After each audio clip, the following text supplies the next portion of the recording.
Hey guys, tonight we're slipping quietly aboard the most profitable pirate ship that ever put to sea. A 46-gun frigate that started life under one name, ended under another, and along the way robbed an emperor of more gold, silver and jewels than any pirate crew has managed before or since. We're talking about a mutiny in a Spanish harbour.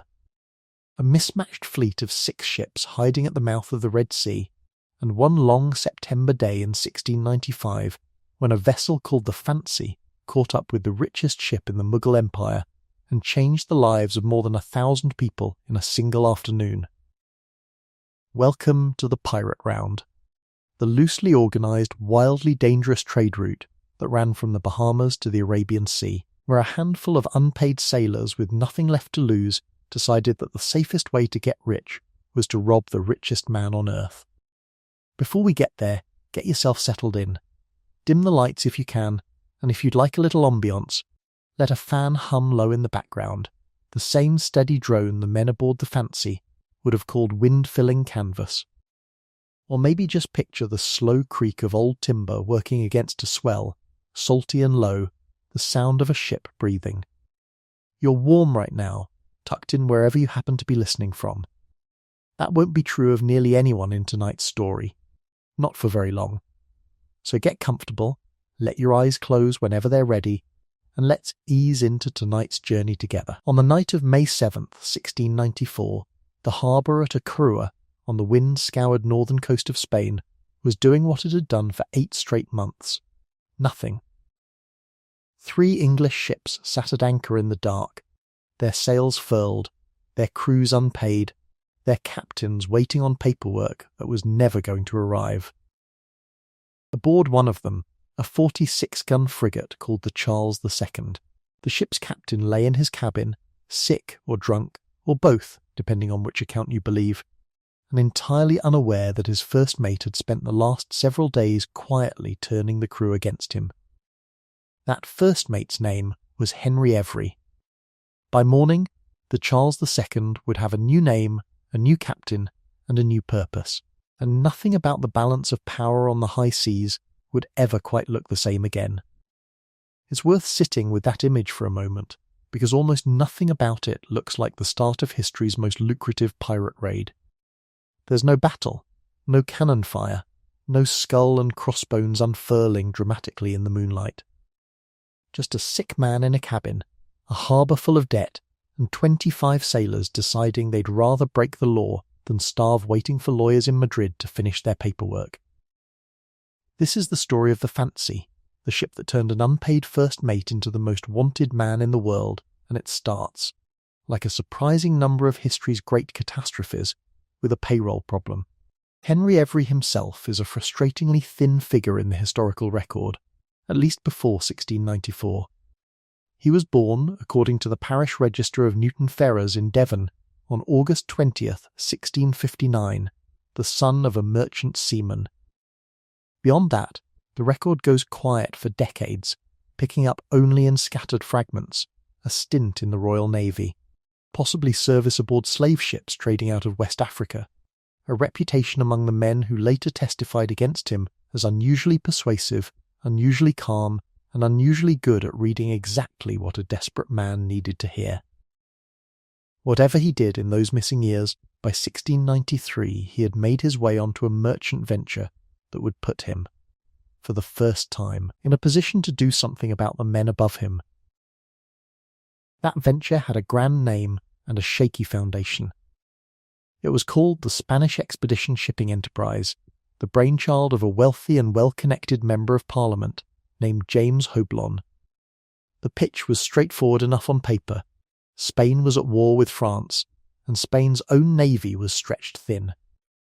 Houblon's company would supply armed English ships, hired out to the Spanish crown to hunt French smuggling vessels around the Caribbean and protect Spanish colonial shipping.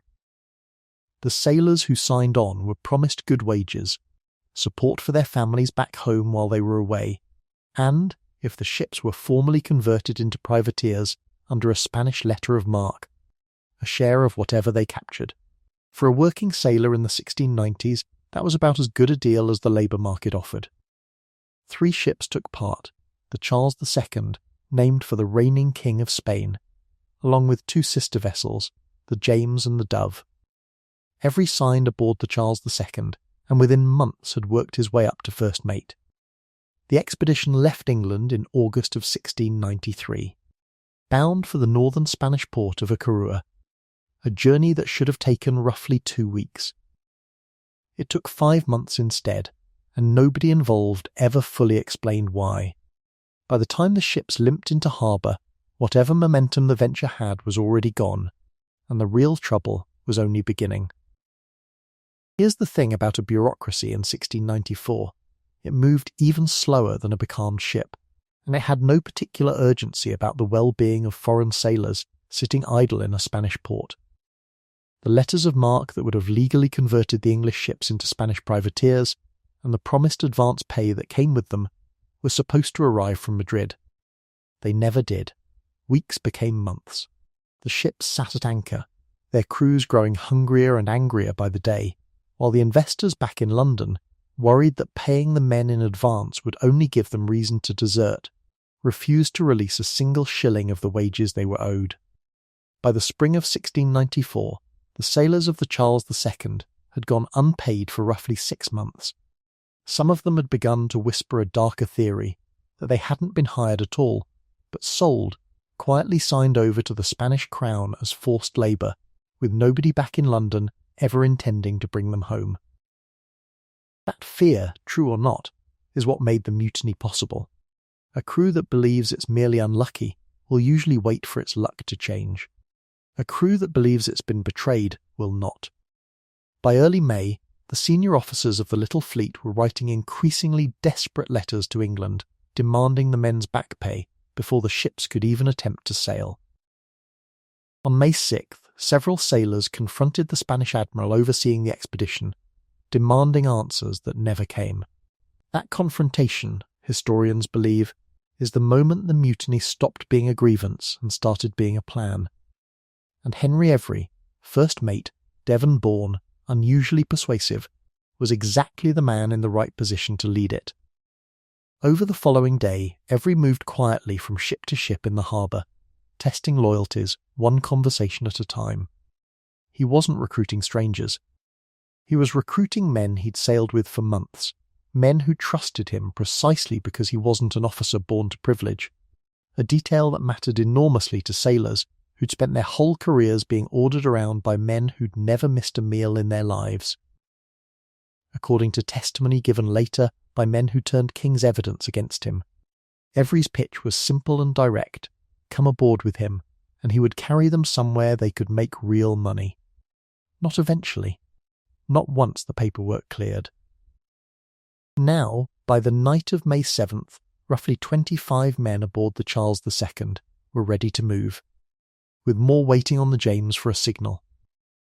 The Spanish admiral in charge of the harbour was ashore for the evening. Captain Charles Gibson, by most accounts a decent but heavy drinking commander, was in his cabin, incapacitated, whether by fever or by the bottle depending on whose account you trust, and either way in no condition to stop what was coming. What happened next took less time than it takes to describe it. Every's men moved through the ship in the dark, securing the decks without waking most of the crew who weren't already in on the plan. A longboat came alongside from the James, carrying 16 more mutineers, the men aboard recognising each other in the dark with a coded phrase. Something to the effect of asking whether the drunken boatswain was aboard, a small, almost funny detail to survive in the record from what was, for everyone involved, a genuinely life-altering crime. Nobody was killed. Nobody was even seriously hurt. It was, by the standards of naval mutinies, remarkably polite. Captain Gibson was woken, informed that he was no longer in command, and, according to the fullest surviving account, told plainly by Every that he was now bound for Madagascar to make his fortune, and the fortunes of every man who'd joined him. Gibson and roughly 16 others who wanted no part of piracy were later set ashore, unharmed, along the West African coast, left to make their own way home. It was, again, an almost gentle way to begin a career defined by violence against strangers thousands of miles away, which tells you something about who the mutineers considered their enemies and who they didn't. By dawn, the Charles II was gone from a Corua harbour, slipping out to open sea with barely a sound. The Spanish authorities, discovering the theft the next morning, were furious and offered a reward for the ship's capture, a reward that went uncollected. Every renamed the ship almost immediately, Charles II, honouring a Spanish king with no further claim on the vessel's loyalty, became the Fancy, and every, the unpaid first mate who'd spent 8 months watching his wages evaporate into Spanish bureaucracy, was elected her captain by the very men he'd just led into a hanging offence. It's worth pausing on that election, because it's not a small detail, it's the whole shape of the story to come. Pirate crews of this era, contrary to almost every modern depiction, generally elected their captains by vote and could depose them the same way. It wasn't democracy exactly, and it wasn't kindness, it was insurance. A captain who abused his crew or led them into a bad decision could be replaced, sometimes violently, sometimes simply by majority agreement, and that threat kept most pirate captains considerably more accountable to their men than any Royal Navy officer of the period ever had to be to his. Every didn't seize the Fancy by force and declare himself king of it. He was chosen, and that distinction would matter to the men who followed him for the next year and a half through some of the worst violence and some of the strangest good fortune in the history of piracy.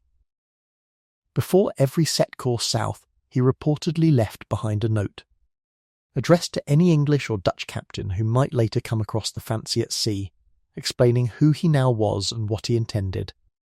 He wrote, in substance, that this was the former Charles II of the Spanish expedition, now sailing as the Fancy under his command, a ship of 46 guns and 150 men bound to seek their fortunes, and that he had never wronged, and did not intend ever to wrong, any English or Dutch vessel. Whether that note is authentic in every detail is something historians still debate, since it survives only in later published accounts, rather than in every's own hand. But the sentiment it captures is consistent with everything Every did for the rest of his career. He wasn't declaring war on the world. He was declaring, very specifically, who his enemies were going to be, and just as importantly, who they weren't. The Fancy herself was, by the standards of the day, an unusually serious weapon for a pirate crew to be carrying. 46 guns and berths for 150 men made her larger and better armed than most naval frigates patrolling the Atlantic, let alone the merchant vessels she'd eventually be hunting. She'd been built as a legitimate warship, meant for exactly the kind of professional violence Every was about to redirect entirely toward his own ends. Speed, though, mattered more than firepower where Every was planning to go, and the Fancy, fresh off 8 idle months in a Spanish harbour, wasn't yet built for the chase that was coming. It's worth taking a moment here to correct a picture most people carry around without realising it. A pirate crew, in the popular imagination, is a snarling mob united by nothing but greed and cruelty. The 100-odd men who sailed out of a Corua under Every's new command don't fit that picture especially well. At least not yet. They were, for the most part, ordinary merchant and naval sailors, the kind of men who'd spent their whole working lives being underpaid, undernourished, and one bad captain away from a flogging. Men in their teens, 20s and 30s, mostly English, mostly literate enough to sign their names to the ship's articles rather than mark an X. What made them different, in that first week, wasn't bloodlust. It was that they had just discovered something most working men of the era never got the chance to test, that a crew willing to act together could simply refuse to be treated as disposable, and that the men who'd been giving the orders had no real way to stop them. The Spanish authorities in a Corua, waking to an empty berth where the Charles II had been anchored the night before, were predictably furious, and a reward was quickly posted for the ship's recovery. It went uncollected. By the time anyone in Spain had organised a search, the Fancy was already well down the West African coast, and Every, whatever else you make of him, understood something crucial about staying free that a great many pirates never grasped: keep moving, keep the crew fed, and never linger anywhere long enough for a slow bureaucracy to catch up. The early captures were frankly unglamorous, off the Cape Verde Islands, the Fancy intercepted 3 English merchant vessels, stripping them of food stores, trade goods, and whatever weapons were worth the trouble of carrying away, the maritime equivalent of raiding a neighbour's pantry rather than robbing a bank. It's a detail worth sitting with, because it tells you something about priorities. These were hungry men first, and rich men only much later, and the early record of the Fancy's voyage reads less like a legend in the making, and more like a crew quietly solving one logistical problem after another. By October of 1694, off the island of Principe in the Gulf of Guinea, the Fancy took 2 Danish vessels, and this time the haul was more interesting. Ivory, gold dust, and gum, the raw materials of West African trade, along with a number of Danish sailors who chose or were persuaded to sign the Fancy's articles rather than be set ashore. It's the kind of recruitment that shows up again and again in the record of the pirate round. Crews grew not by kidnapping strangers off the street, but by offering captured sailors, men who were often just as underpaid and just as expendable to their own captains as Every's crew had been to theirs. A version of the same choice Every himself had made in Corunna. Stay loyal to a system that had never once been loyal to you, or take your chances with the men who'd just proven they could beat it. But the real transformation happened at the island of Johanna, in the Comoros archipelago off the coast of East Africa, sometimes called Anjouan, a regular stopping point for ships working the long haul around the Cape of Good Hope. There, Every had the Fancy careened, hauled onto her side in shallow water, so her hull could be scraped clean of the barnacles and weed that had been quietly dragging down her speed since Corunna. He went further than ordinary maintenance, though. He had the ship recede, deliberately cutting down part of her upper structure to lighten her and increase her speed, trading a measure of her intimidating profile for something far more valuable to a predator: the ability to catch anything she chased and outrun anything that chased her back. There's a legal distinction worth pausing on here, because it's the hinge the entire rest of this story swings on.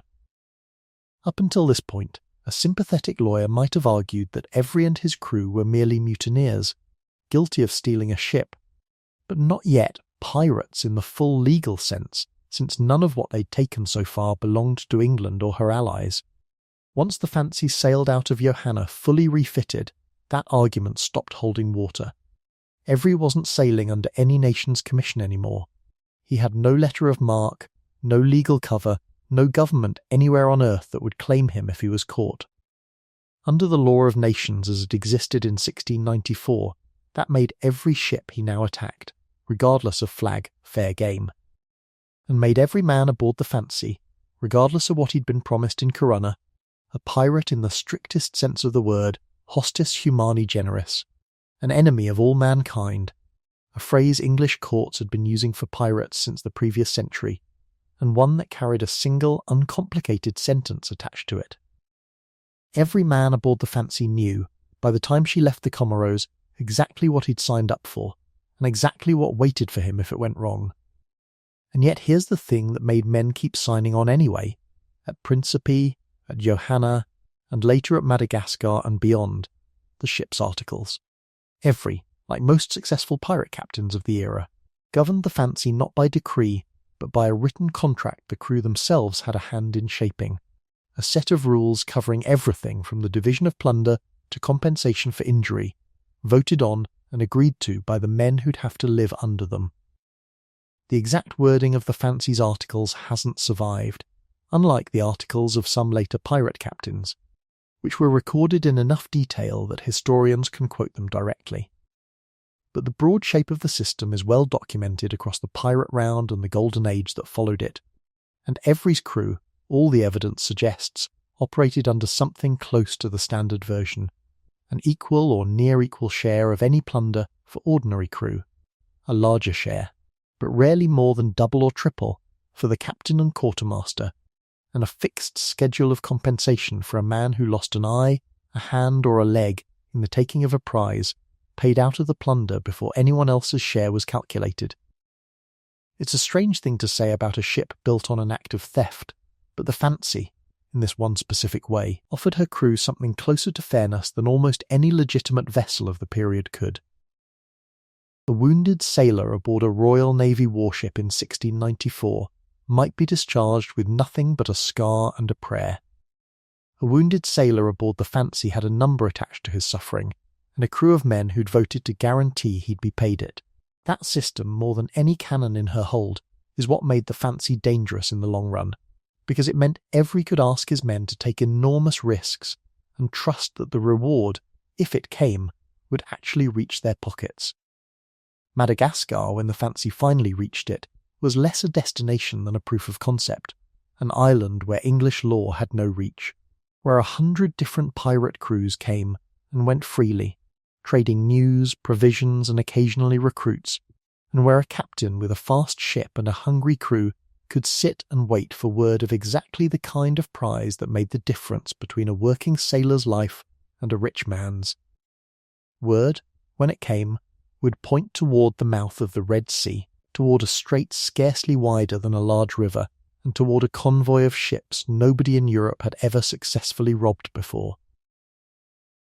By the time the Fancy left Johanna, she was no longer simply a stolen Spanish privateer with an English crew and a change of name. She was something closer to a purpose-built hunter, faster, meaner, and pointed squarely at the richest shipping lane in the world, the route linking the Arabian Sea to the coast of India, where the wealth of an empire moved every year in wooden hulls, guarded by little more than reputation. Ahead of Every and his crew lay Madagascar, the loosely lawless island that had become the closest thing the pirate round had to a home port, and beyond that, a rendezvous with 5 other captains who shared his appetite and, unlike Every, had absolutely no idea how badly the numbers were about to tilt in their favour. But before any of that, there was simply the ship itself, 150 men, and a great many empty weeks of ocean between one continent and the next. What that voyage actually felt like, minute to minute, meal to meal, is where the story goes next. The paperwork of piracy is one thing, the smell of it is another, and it's the smell that gets you first.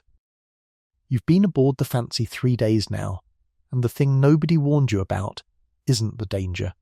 It's the density of it, 150 men and their gear packed into a hull, built for a fraction of that number's comfort. The reek of unwashed wool and bilge water and salt pork rising up through the decks no matter which way the wind blows. Somewhere below you, a man is being sick over the side of his hammock, rather than make the walk to the head in the dark.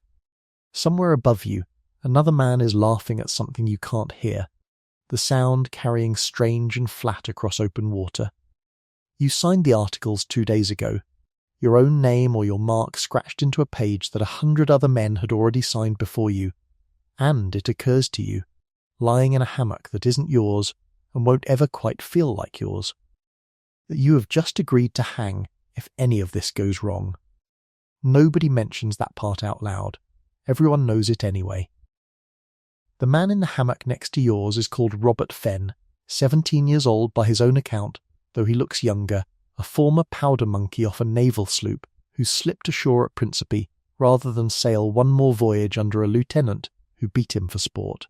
He's small, quick, and has a habit of humming the same 4 bars of some half-remembered tune whenever his hands are busy, which is most of the time, since on a ship like this, idle hands get noticed and idle men get the worst jobs. Fenn signed the Fancy's articles the same week you did, and within a day he'd already learnt every other man's name on the gun deck, a survival skill more than a sociable one. On a ship where your life depends on the man next to you knowing which rope to grab in a crisis, knowing everyone's name isn't friendliness. It's insurance. Here's what the ship's articles actually mean for you, in practice, once the ink is dry. You're entitled to an equal share, or close to it, of whatever the Fancy takes. The same as any other ordinary hand aboard, with a slightly larger cut set aside for the captain and quartermaster, who carry more responsibility and considerably more risk of being the first men shot at in a boarding action. If you lose an eye taking a prize, the articles promise you a fixed sum out of the plunder before anyone else's share is even counted. Lose a hand, a larger sum. Lose a leg, larger still. It's a strange kind of comfort, having a number attached to your own dismemberment before it's even happened, but compared to what a wounded sailor could expect off a Royal Navy ship of the same period, which was, more often than not, nothing at all beyond his discharge papers, it's not nothing. You try not to think about which part of your own body might end up itemised on that list. By your second week aboard, you've settled into the rhythm the rest of the crew has clearly had for months. 4 hours on watch, 4 hours off, day and night, broken only by the 2 shorter dog watches in the early evening that exist for the sole purpose of rotating which half of the crew gets stuck with the miserable middle-of-the-night shift on any given day.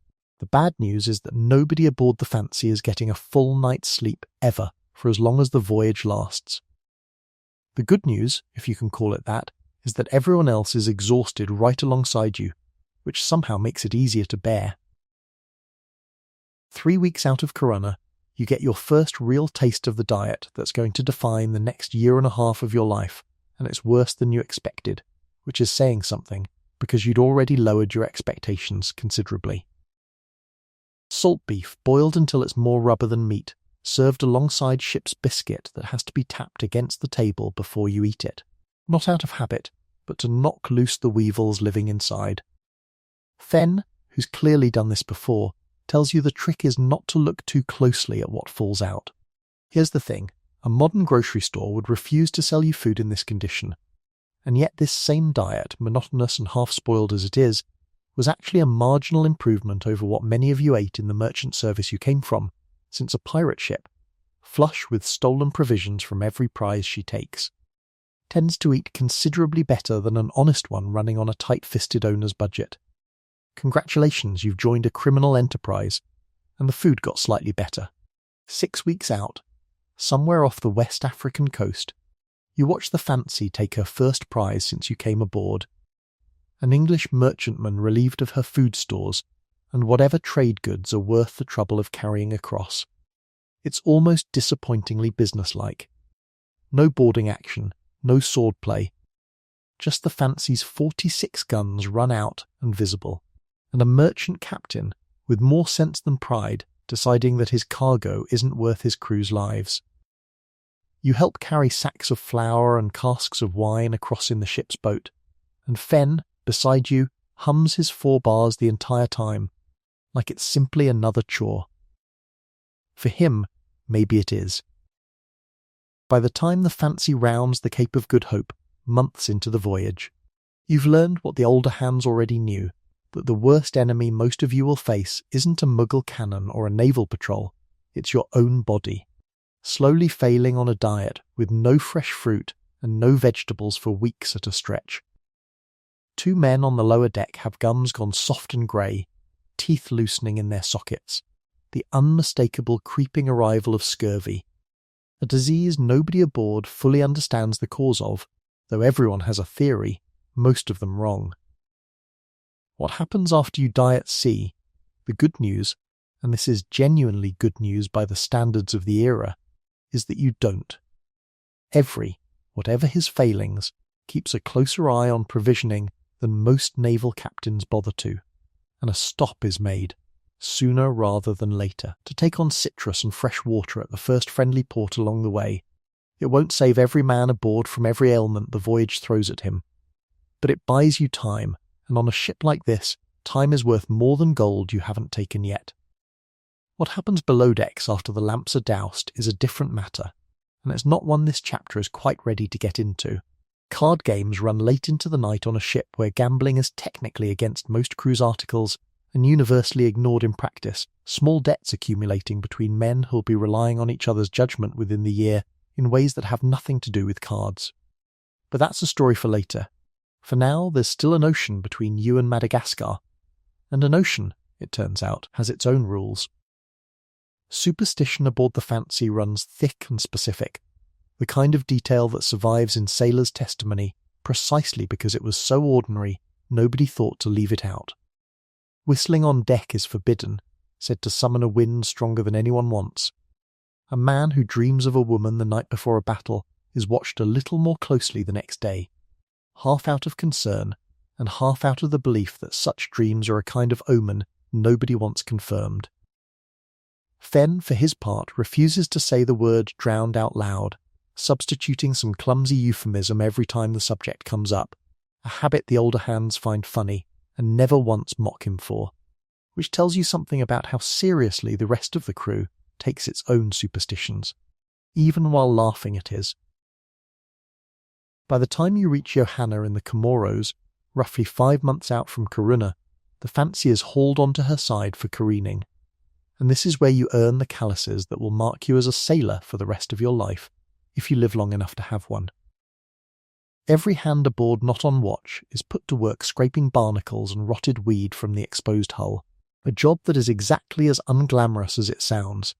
Hours of bent-backed labour in tropical heat, followed by the stranger work of reseeing, tearing down part of the ship's own upper structure with axes and saws to make her lighter and faster.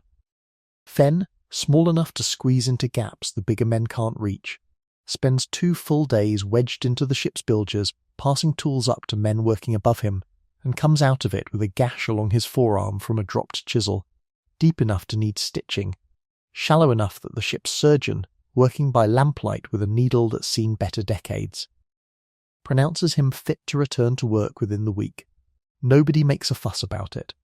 Fen doesn't ask for sympathy, and the articles, should the wound have gone worse, would have quietly guaranteed him a payment, regardless of whether anyone made a fuss or not. That's the arrangement. That's what you all agreed to, back when the ink was still wet. Discipline aboard a ship like the Fancy looks almost nothing like what you'd have known in the Royal Navy, and it takes you the better part of a month to stop flinching every time an officer raises his voice, because raised voices, it turns out, are about as far as most infractions go. There's no cat o' nine tails hanging by the mast here. No ritual floggings carried out in front of the assembled crew for the crime of answering back to a lieutenant.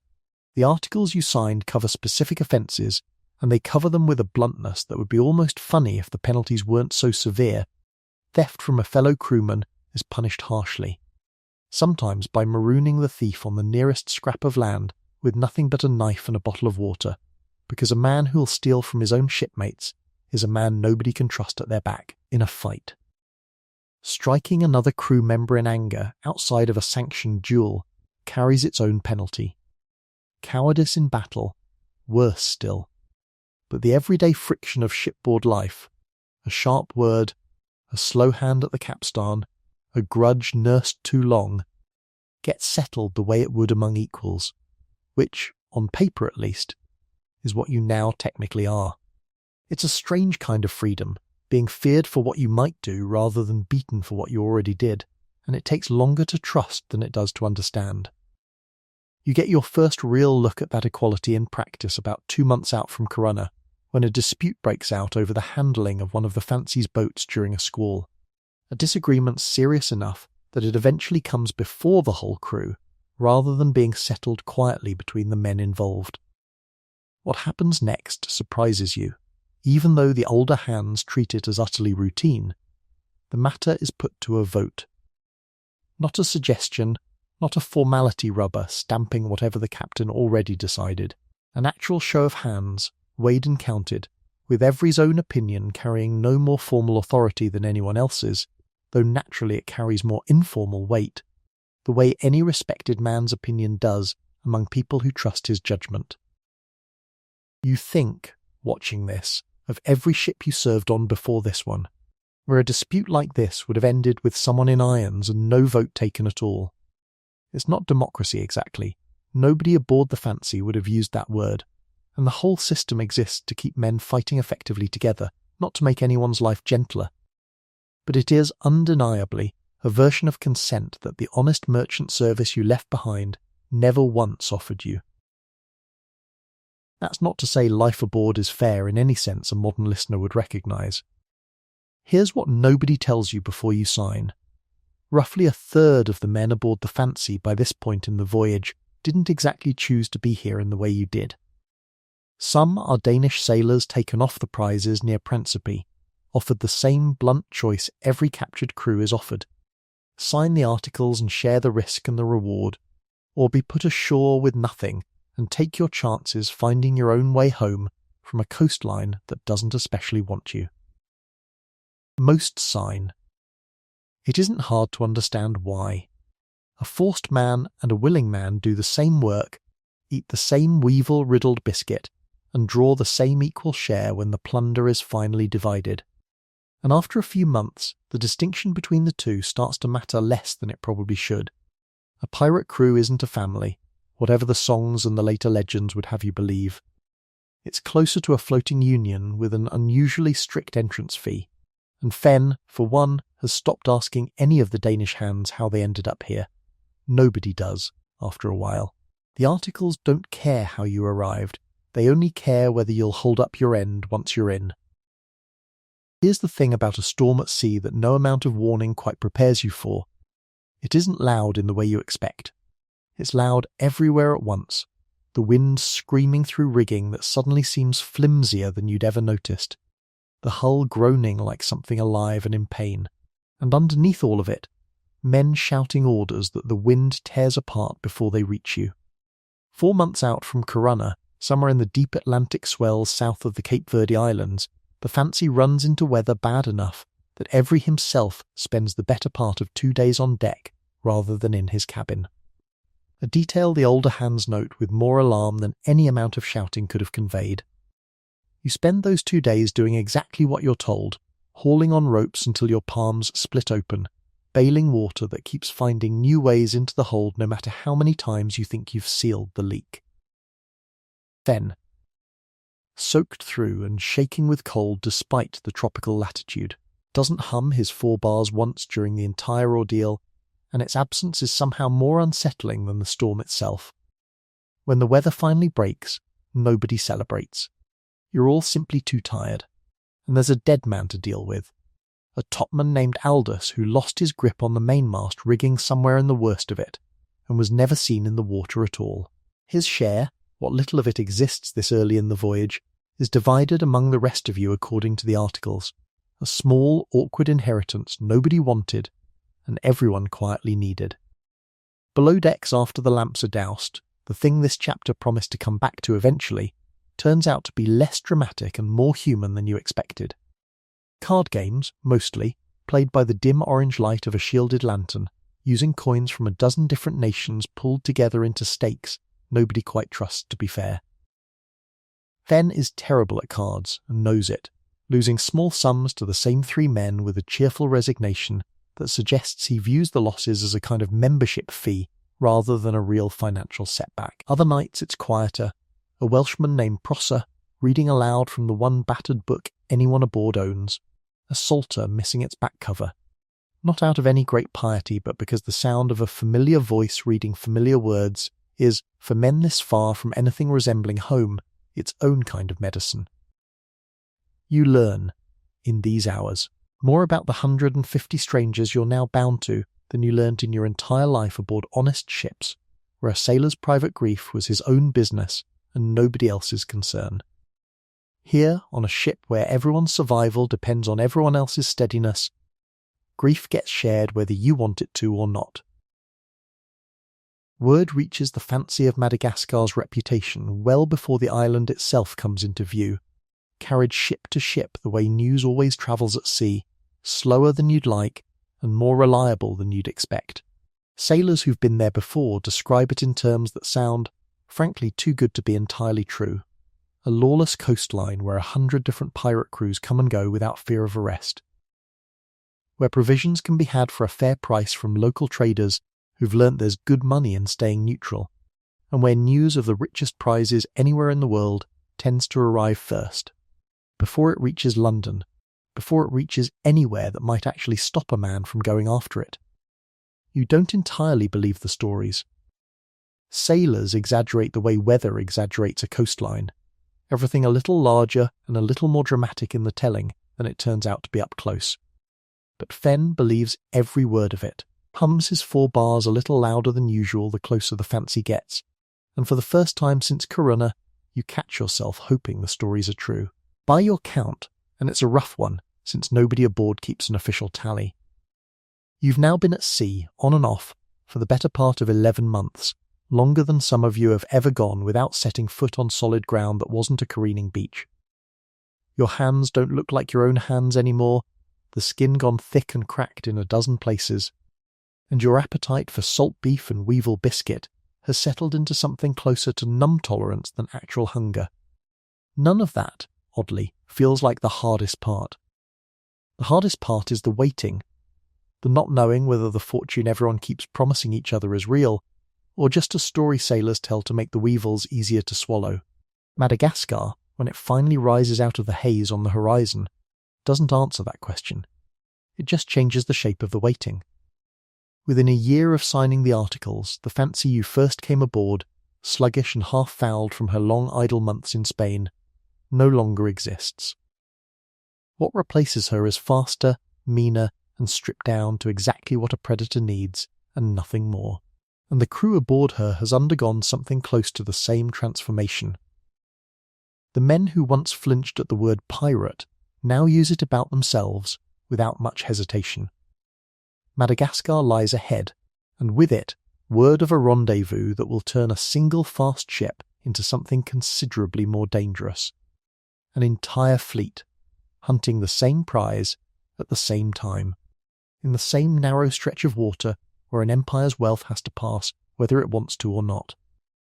Madagascar changes the shape of the waiting, but it doesn't end it. What comes next is a different kind of patience altogether, the kind measured not in ocean crossings but in a single narrow stretch of water where an empire's fortune has to pass, whether it wants to or not.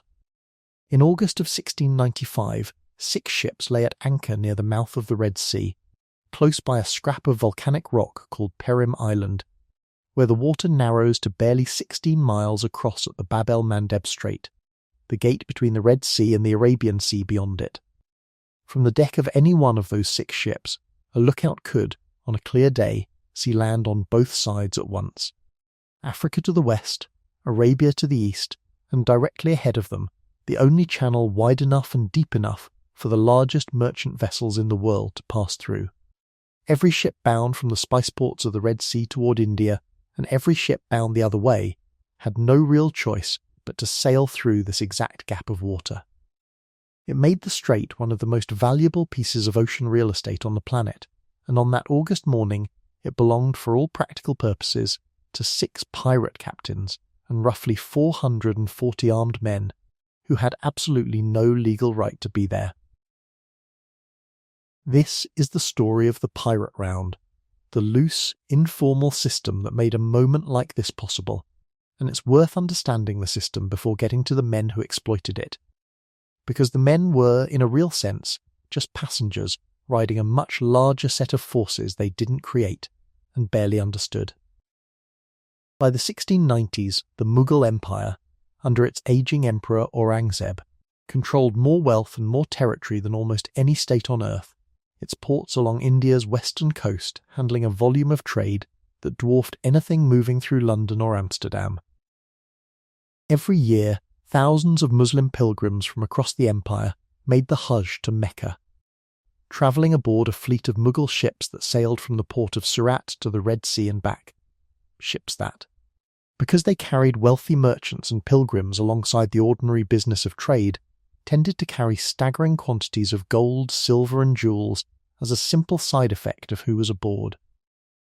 Meanwhile, half a world away, the English East India Company, still a relatively junior player in Indian ocean trade compared to its Dutch and Portuguese rivals, maintained a fragile toehold of trading posts along the same coast, dependent entirely on the Mughal emperor's goodwill for permission to operate at all.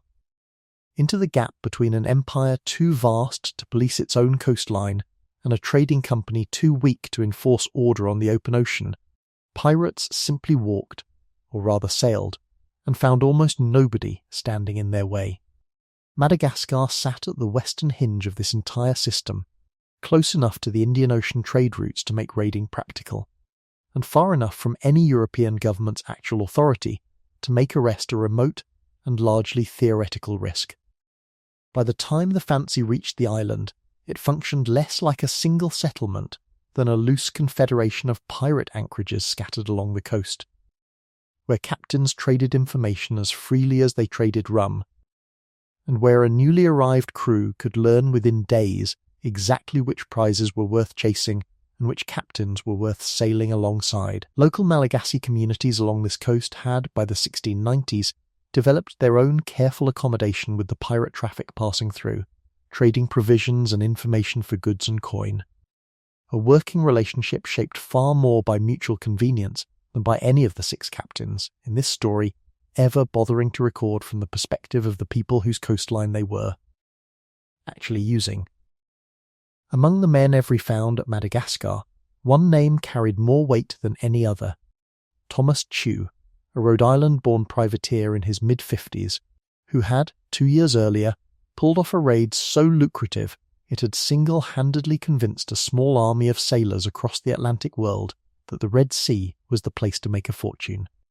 In 1693, sailing the small sloop Amity with barely 60 men aboard, Tew had captured a heavily guarded Indian ship after a fight his own crew, by all accounts, expected to lose, and returned to Rhode Island so wealthy that his return alone reshaped the ambitions of an entire generation of sailors along the American coast.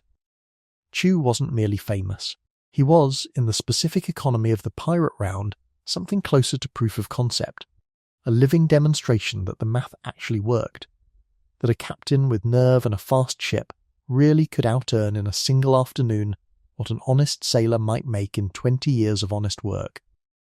When word reached Madagascar that Tew himself, back out on a fresh voyage after briefly enjoying his fortune at home, intended to try the Red Sea again, other captains wanted in.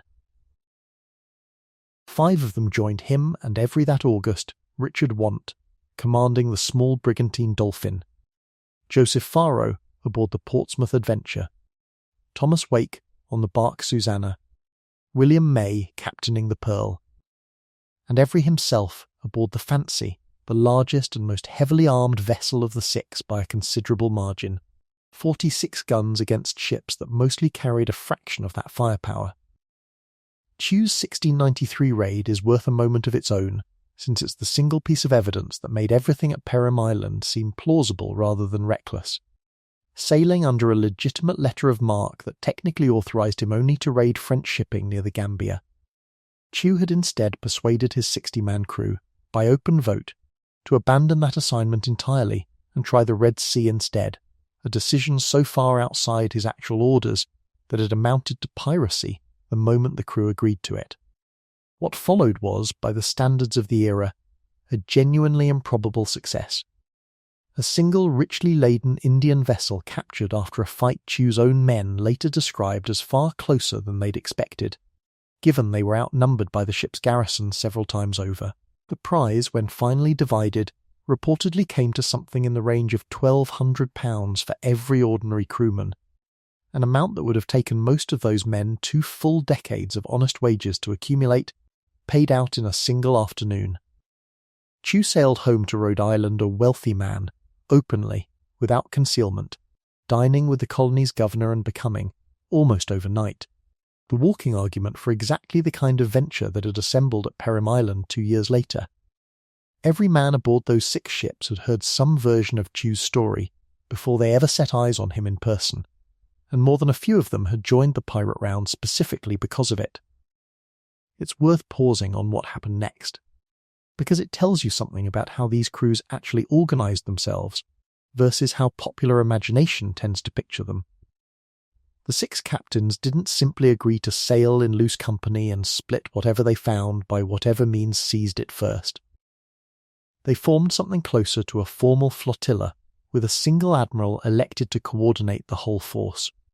And despite Tew's seniority, despite his fame, despite the fact that his earlier success was the very reason most of these men were here at all, the 6 crews voted to make Every their admiral.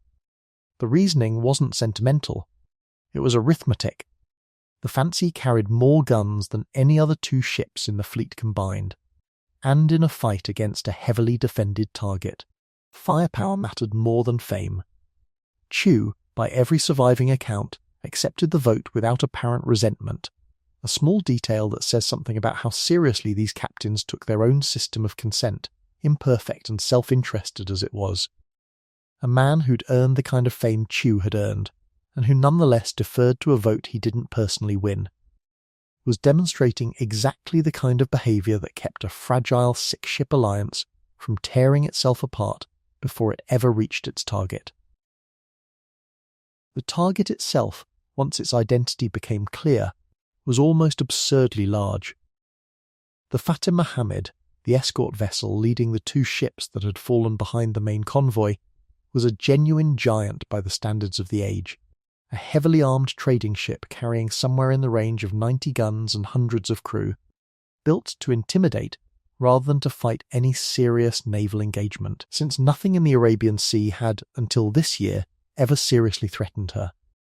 Behind her sailed something larger still, the Ganji Sawai, a name that translates roughly to exceeding treasure, and which nobody involved in this story, on either side, would come to regard as an exaggeration.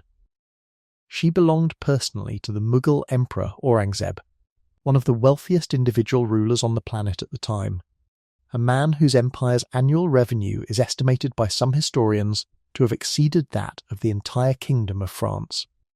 The Ganji Sawai displaced somewhere between 1,500 and 1,600 tons, carried as many as 80 cannons of her own, and had aboard her, by the time she reached the strait, something in the range of 1,100 people, sailors, soldiers, merchants and pilgrims returning home from Mecca, guarded by a garrison of 400 to 500 musket-armed men.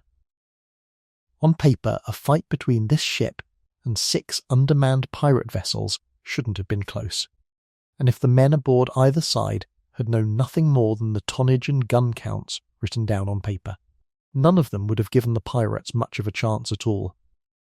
War at sea in this era, though, was never decided purely on paper, and the gap between what a ship carried and what her crew was actually trained and willing to do with it would turn out to matter more, in the hours to come, than any column of numbers could predict. Waiting for that fight, the 6 crews at Perim Island had almost 3 full weeks to grow bored, hungry, and short-tempered with each other, and the record of those weeks, thin as it is, suggests exactly the friction you'd expect from 440 armed strangers cooped up together with no real chain of command binding one crew to another beyond a single shared vote. Provisions ran low well before the convoy appeared, forcing repeated trips ashore to trade with local Arab merchants for water and fresh food, transactions that occasionally turned tense when a pirate crew's idea of a fair price didn't match a merchant's. More than once, according to later accounts pieced together from crew testimony, arguments broke out between captains over how the eventual plunder, if there ever was any, would be divided among 6 separate crews rather than one, a question the original articles of no single ship had ever been written to answer. Every, Chew, and the other 4 captains eventually hammered out an agreement, dividing shares roughly according to each ship's size and firepower, with Every's larger crew and heavier guns earning the fancy the largest single portion, a detail that would matter enormously once the fighting was actually done and there was real wealth to argue over rather than hypothetical wealth. So it was Every, formerly an unpaid first mate stranded in a Spanish harbour barely 15 months earlier, now standing at the head of a combined force of roughly 440 pirates aboard 6 ships, waiting at the mouth of the Red Sea for word of the richest convoy any of them had ever chased. The waiting itself deserves more attention than it usually gets in the telling of this story, because waiting, not fighting, is what most of the pirate round actually consisted of. Weeks passed at Perim Island with nothing to show for them but dwindling provisions and the particular grinding tension that comes from putting 400 armed men from 6 different crews, each with its own captain, its own articles, and its own grievances, into close and continuous proximity with absolutely nothing to do. Disputes broke out over fishing rights along the shoreline, over whose watch had let a prize slip past unnoticed days earlier, over whether the whole venture was even worth the wait. More than one crew reportedly discussed abandoning the blockade entirely and looking for easier, less patient prey elsewhere along the coast.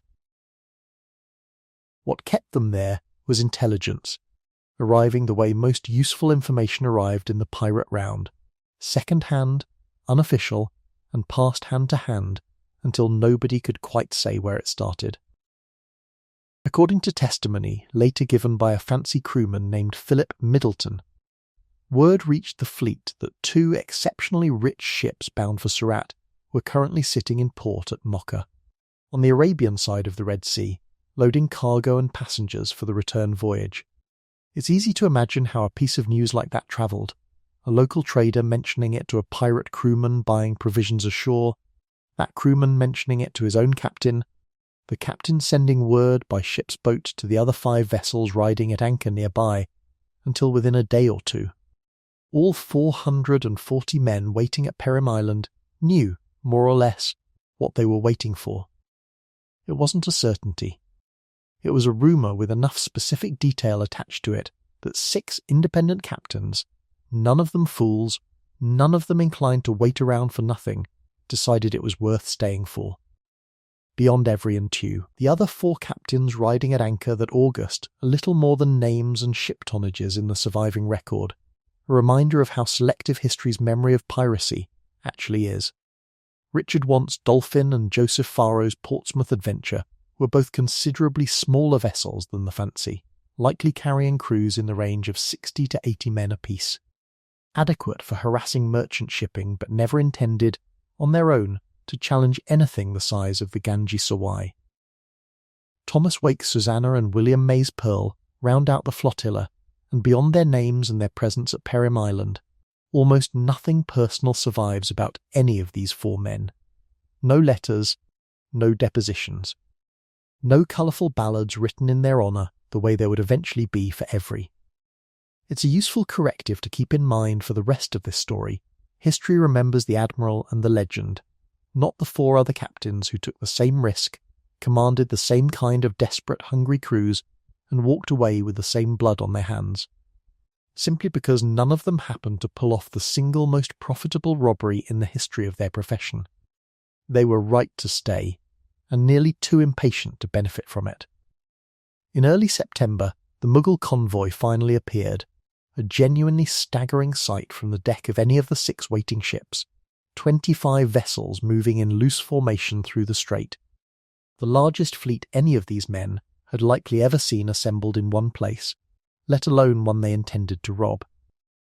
But the pirates' first attempt at an ambush failed almost immediately.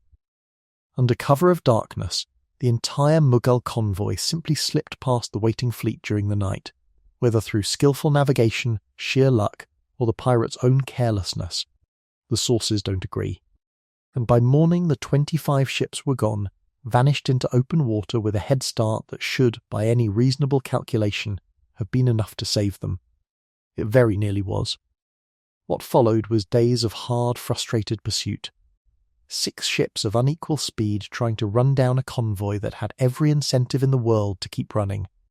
According to one account, the slowest vessel in the pirate flotilla was abandoned and burned by her own crew during the chase, a drastic measure taken simply to lighten the effort and let her men transfer aboard faster ships rather than let their own sluggishness cost the entire fleet its prize. Though the details of exactly which ship met this fate remain murky in the surviving record, one of the many places where this story runs up against the limits of what was ever actually written down. What is clear is that after 4 or 5 days of relentless chase, the convoy had thinned. Most of the 25 ships had scattered or outrun their pursuers entirely, vanishing safely toward the Indian coast. But 2 vessels, the 2 slowest, the 2 most heavily laden, had fallen behind the rest, and it was toward those 2 ships, the escort called the Fateh Mohammed and the enormous treasure ship trailing just behind her, that all 6 pirate vessels now turned, sails straining, guns run out.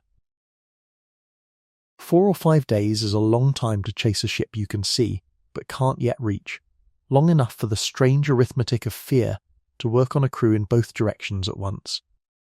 Here's the thing nobody tells you about a pursuit like this. It isn't constant terror.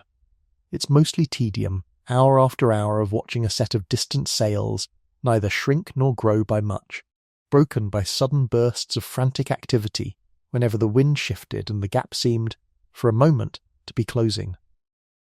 Men who'd spent 3 weeks bored and short-tempered at anchor now had something to focus their fear on, which, oddly, made the waiting easier to bear rather than harder. Better a real target on the horizon than an argument over the price of water, and underneath the tedium ran a current of something closer to disbelief. After everything, the 8 months stranded in Corunna, the 11 months at sea since, the storms, the scurvy, the endless weevil biscuit, the prize that might finally justify all of it was now visibly, physically in front of them. Close enough to see, not yet close enough to touch. By the time the range finally closed enough for the first shots to be exchanged, 440 men aboard 6 ships had spent the better part of 2 years, collectively, arriving at this single moment. Some of them, the men who'd sailed with every since Corunna, had been chasing this outcome, in one form or another. Since a sick captain lay helpless in his cabin, and a first mate decided the wages owed to him were worth a hanging offence to collect. None of them yet knew whether the next few hours would make them richer than they'd ever imagined, or simply make them dead. Both outcomes, as it turned out, were about to become true for different men aboard those 6 ships, in roughly equal measure, and which outcome found you had almost nothing to do with courage, or skill, or even luck in the way sailors usually meant the word. It had to do with which deck you happened to be standing on when the first broadside came, which ship's colours you sailed under, and a considerable amount of plain chance in where a cannonball happened to land. What happened on those decks in the hours that followed is where this story goes next. Smoke reaches you before the sound does, a bitter, sulphurous drift on the wind that means somewhere off the Fancy's bow guns have already started firing, and you haven't heard a single one of them yet. It's early September 1695, and you're standing at your station on the Fancy's gun deck, waiting for an order that everyone aboard knows is coming and nobody can predict the exact moment of. The night before, nobody slept much, and the ones who tried mostly gave it up within a few hours, drifting instead toward whichever small task kept their hands busy, sharpening a blade that's already sharp, checking a rope that's already sound, praying in whatever fashion each man privately favours, quietly, without making a show of it. Then, somewhere below decks with the rest of the powder crew, hasn't hummed his 4 bars once since the convoy was first sighted days ago, and you've started to understand that his silence, more than any speech from an officer, is the clearest signal of how seriously everyone aboard is taking what's coming. You check your own weapon for the 3rd time in an hour, not because you doubt it works, but because your hands need something to do that isn't simply waiting. Dawn comes up grey and close, the Straits air thick with the kind of humidity that makes every sound carry farther than it should, and somewhere in the first hour of real light, the order finally comes to run out the guns. You feel it in your chest before you consciously register the noise, a physical pressure wave rolling across open water as the Fancy's first ranging shots go out, answered almost immediately by cannon fire from somewhere ahead that isn't yours to see yet, obscured by distance and the ship's own rigging. By your 2nd hour on deck that morning, you've stopped bothering to guess how the fight is actually going, since almost everything you can perceive of it arrives second-hand, shouted from man to man along a chain of lookouts trying to make sense of a battle spread across nearly a mile of open water and involving 6 different ships you can only occasionally glimpse through drifting smoke. This is, you're realising, most of what a sea battle actually is for an ordinary hand. Not a clear view of heroic combat, but fragments, noise, and the particular discipline of doing your own small job correctly, while trusting that everyone else, somewhere out there in the smoke, is doing theirs. Ahead, through gaps in drifting smoke, you can just make out Thomas Tew's little sloop Amity, dwarfed by the enormous escort ship she's engaging alone, having outpaced the rest of the flotilla in the final approach. What reaches you next doesn't come as a sight, but as a piece of news, passed along the deck the way bad news always travels fastest. Relayed by a boy from the Dolphin who rowed across during a lull to bring word to every directly, Tew is dead, killed instantly, by most accounts disemboweled by a single cannon shot as he led his men toward the Fateh Mohammed's rail, and his crew, watching their captain die in front of them, had no fight left to give, and surrendered where they stood. The famous man, the walking proof that this whole venture was worth the risk, is gone before the largest prize of his career, or anyone else's, is even in reach. Nobody aboard the Fancy has time to grieve him properly. There's a battle still ahead, and Choose Death, more than any speech Every could have given, tells every man aboard exactly what's at stake in the hours to come. The Fancy and the 3 remaining ships close on the Fateh Mohammed within the hour, and what happens next is almost anticlimactic after Choose Death, which somehow makes it stranger rather than easier. The Fateh Mohammed, despite carrying more guns than the entire pirate flotilla combined, offers only token resistance once the Fancy's full broadside comes into view, her crew apparently deciding, after watching Chew's assault repelled at such cost, that further fighting isn't worth what it might cost them in return. She strikes her colours within the hour. Boarding her feels less like combat, and more like a strange, tense negotiation conducted at gunpoint. English pirates moving through decks crowded with Indian sailors and soldiers who watch you with expressions you can't quite read. Not quite fear, not quite resignation. Something closer to exhausted calculation. You help carry chests and bundles across to the Fancy's boats for the better part of the afternoon, and by the time the work is done, word has already spread through the crew of the Total. Somewhere in the range of £40,000 in captured goods, an enormous sum by any honest sailor's standard, and everyone aboard already knows, with a kind of hungry certainty, that it's only the appetizer. There's a strange brief lull once the Fateh Mohammed's cargo is secured, the kind of quiet that settles over a crew that's just won something and hasn't yet had time to feel it. Men eat standing up, whatever's closest to hand, nobody bothering with the usual routine of a proper meal. Some are on deck, Chew's surviving crew, rescued from captivity aboard the very ship they'd nearly died attacking, are being brought across in the Fancy's boats, quiet, shaken men who watch the rest of you with the particular gratitude of people who expected to die and didn't. One of them, a wiry Rhode Islander who gives his name only as Corey, spends most of that lull simply sitting near the rail, staring at nothing, and nobody bothers him about it. Everyone aboard understands, at least a little, what it looks like to have just survived something you weren't sure you would. Beside you for most of that afternoon works a gun captain named Isaac Vale, a thick-set man in his 30s who has served aboard 3 different vessels in the years since you've known him, and talks about all 3 the way other men talk about old arguments they never quite finished. Vale has a habit, when a gun crew under his command fires cleanly, of tapping the barrel twice with his open palm, a small private ritual that means nothing to anyone but him, and everyone around him has simply learned to expect. He doesn't talk much about what he'll do with his share of whatever's coming. Most of the men who talk least about the money, you've noticed, are usually the ones who've thought about it the most. By the time the Fateh Mohammed's colours come down for good. The sun is already dropping toward late afternoon, and ahead of the Fancy, still under sail, still trying to outrun what's coming for her, is the ship every man in the flotilla has actually been waiting for, the Ganji Sawai, the Emperor's own vessel, larger than anything most of you have ever seen up close, let alone chased. The pursuit that follows takes the better part of a full day, the Fancy's Razid hull and stripped-down rigging finally earning back every hour of labour it cost at Johanna, slowly, agonisingly closing a gap that had once looked unbridgeable. Nobody aboard sleeps much that night. Nobody particularly wants to. By dawn the following morning, the range has closed enough for the fighting to begin, and it begins badly, for a few terrifying seconds, in a direction nobody aboard the Fancy expected.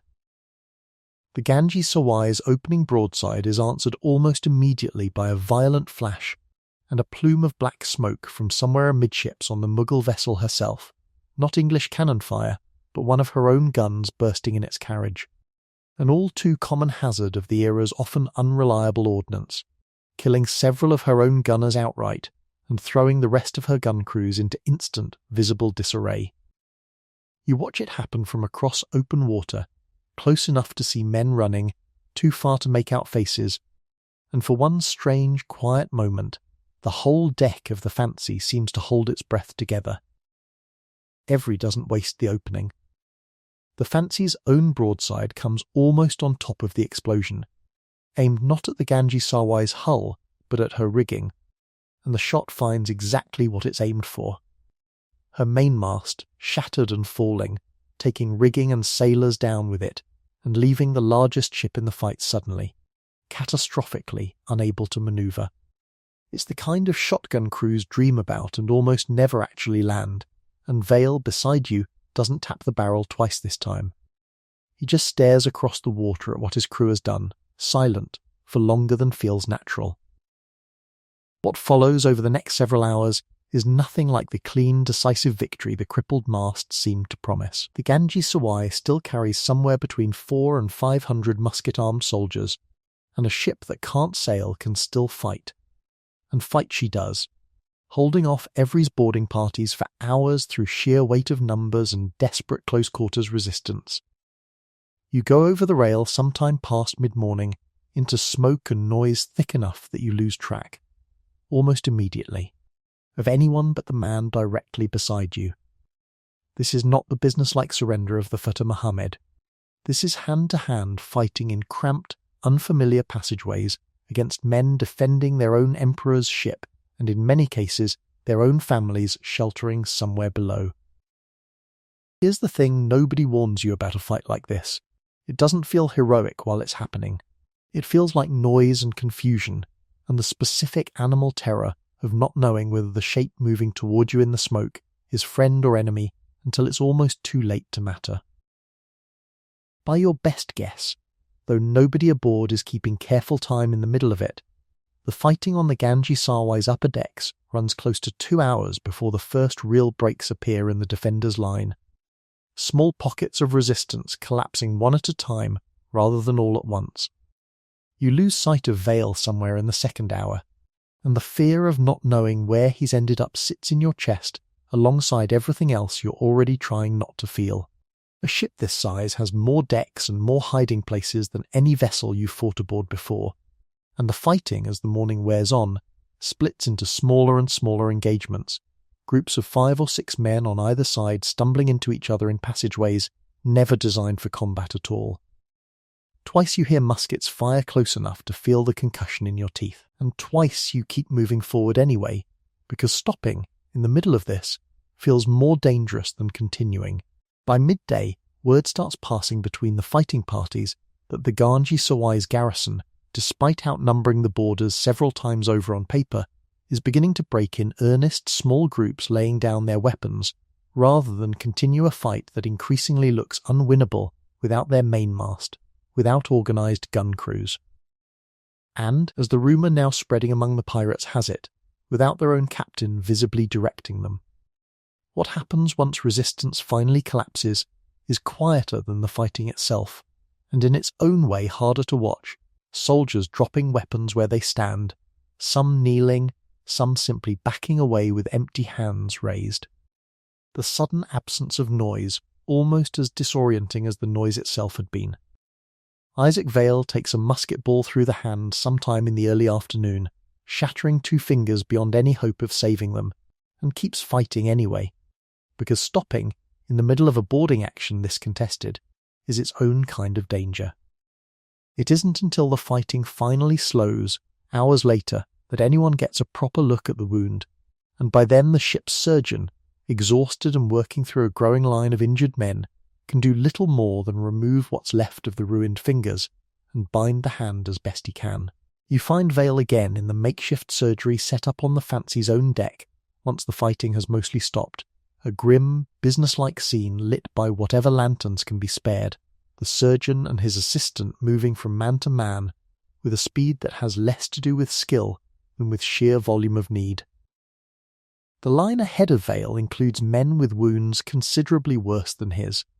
A topman with a musket ball lodged somewhere in his shoulder that nobody's quite sure how to safely remove, another man with a deep cutlass wound along his ribs that's being packed with whatever clean cloth remains.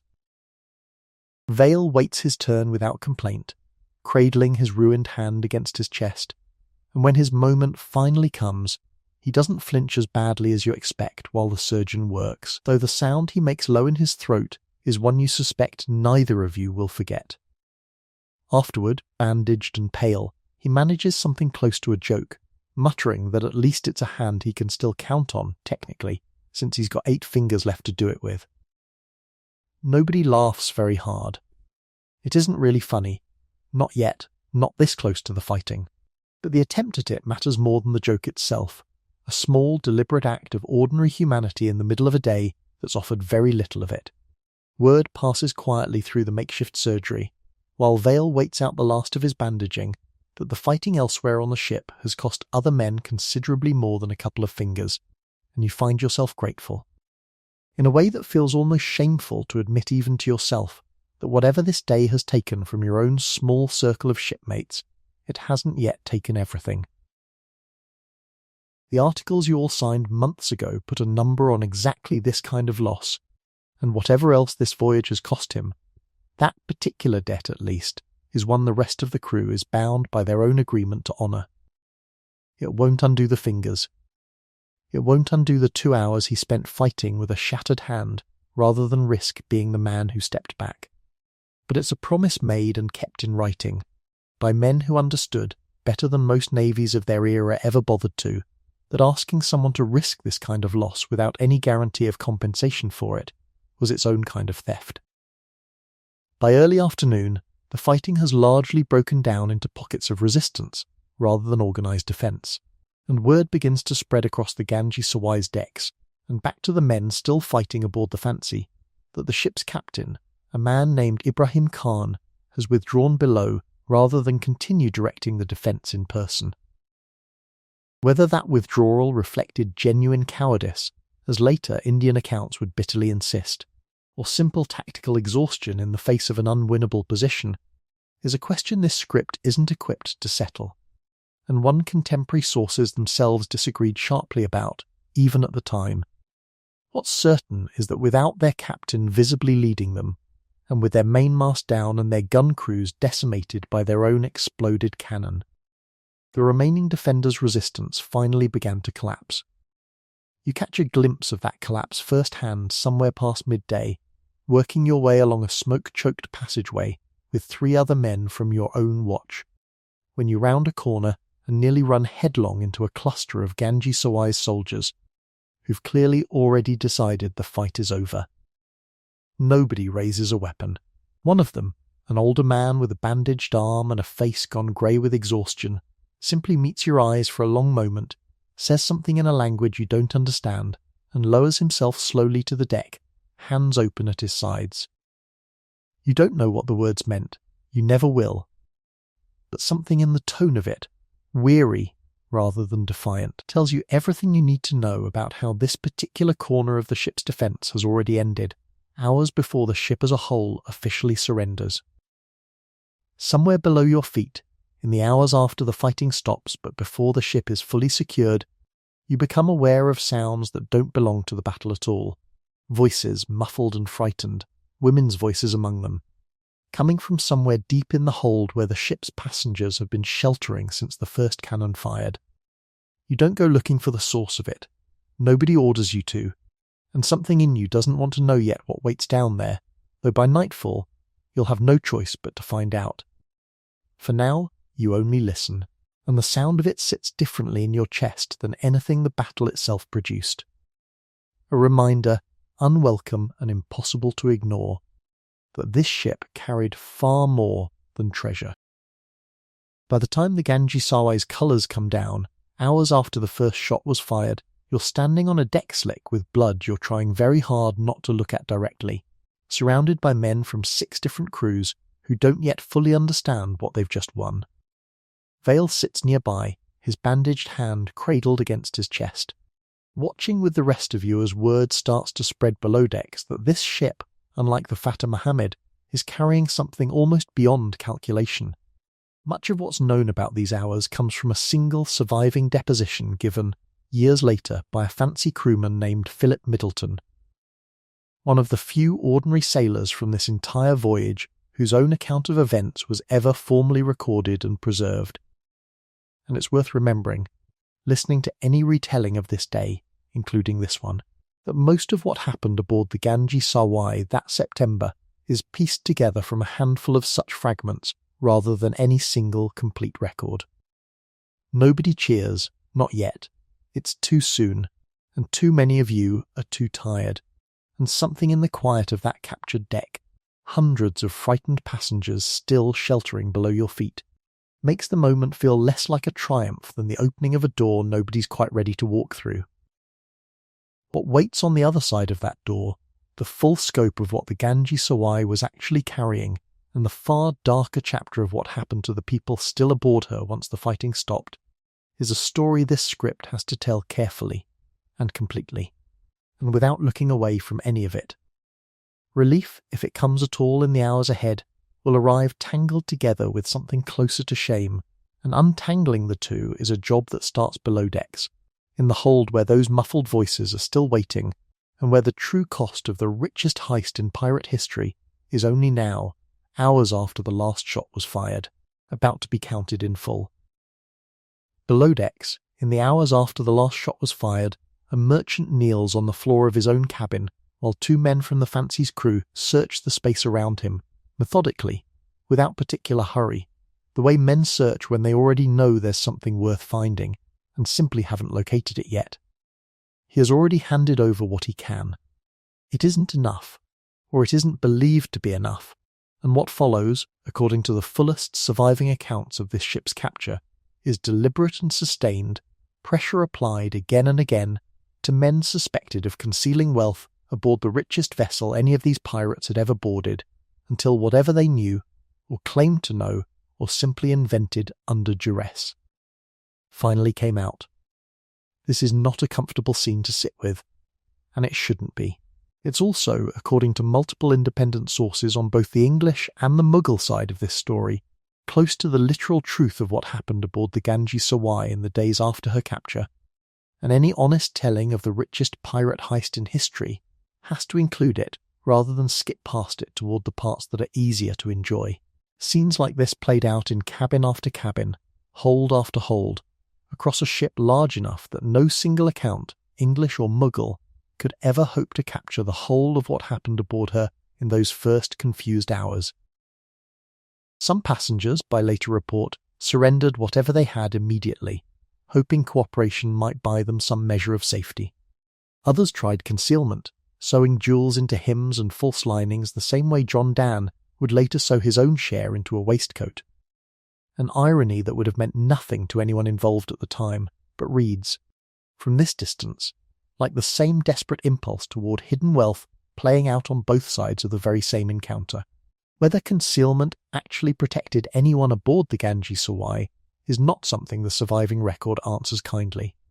This is the story of the Ganges Sawai, the ship that carried more wealth than any vessel an English pirate had ever taken, and whose capture would ultimately cost far more than money, on every side of the encounter, than anyone aboard the 6 pirate ships fully understood in the moment they finally forced her colours down.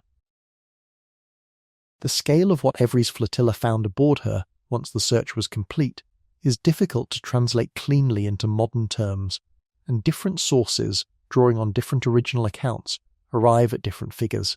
English colonial records and later court testimony put the total value of gold, silver and jewels somewhere between £300,000 and £25,000 and £600,000 sterling, a gap wide enough to reflect just how imprecise the accounting really was, conducted as it was by armed men dividing captured chests on an open deck rather than by trained clerks with any incentive, toward accuracy.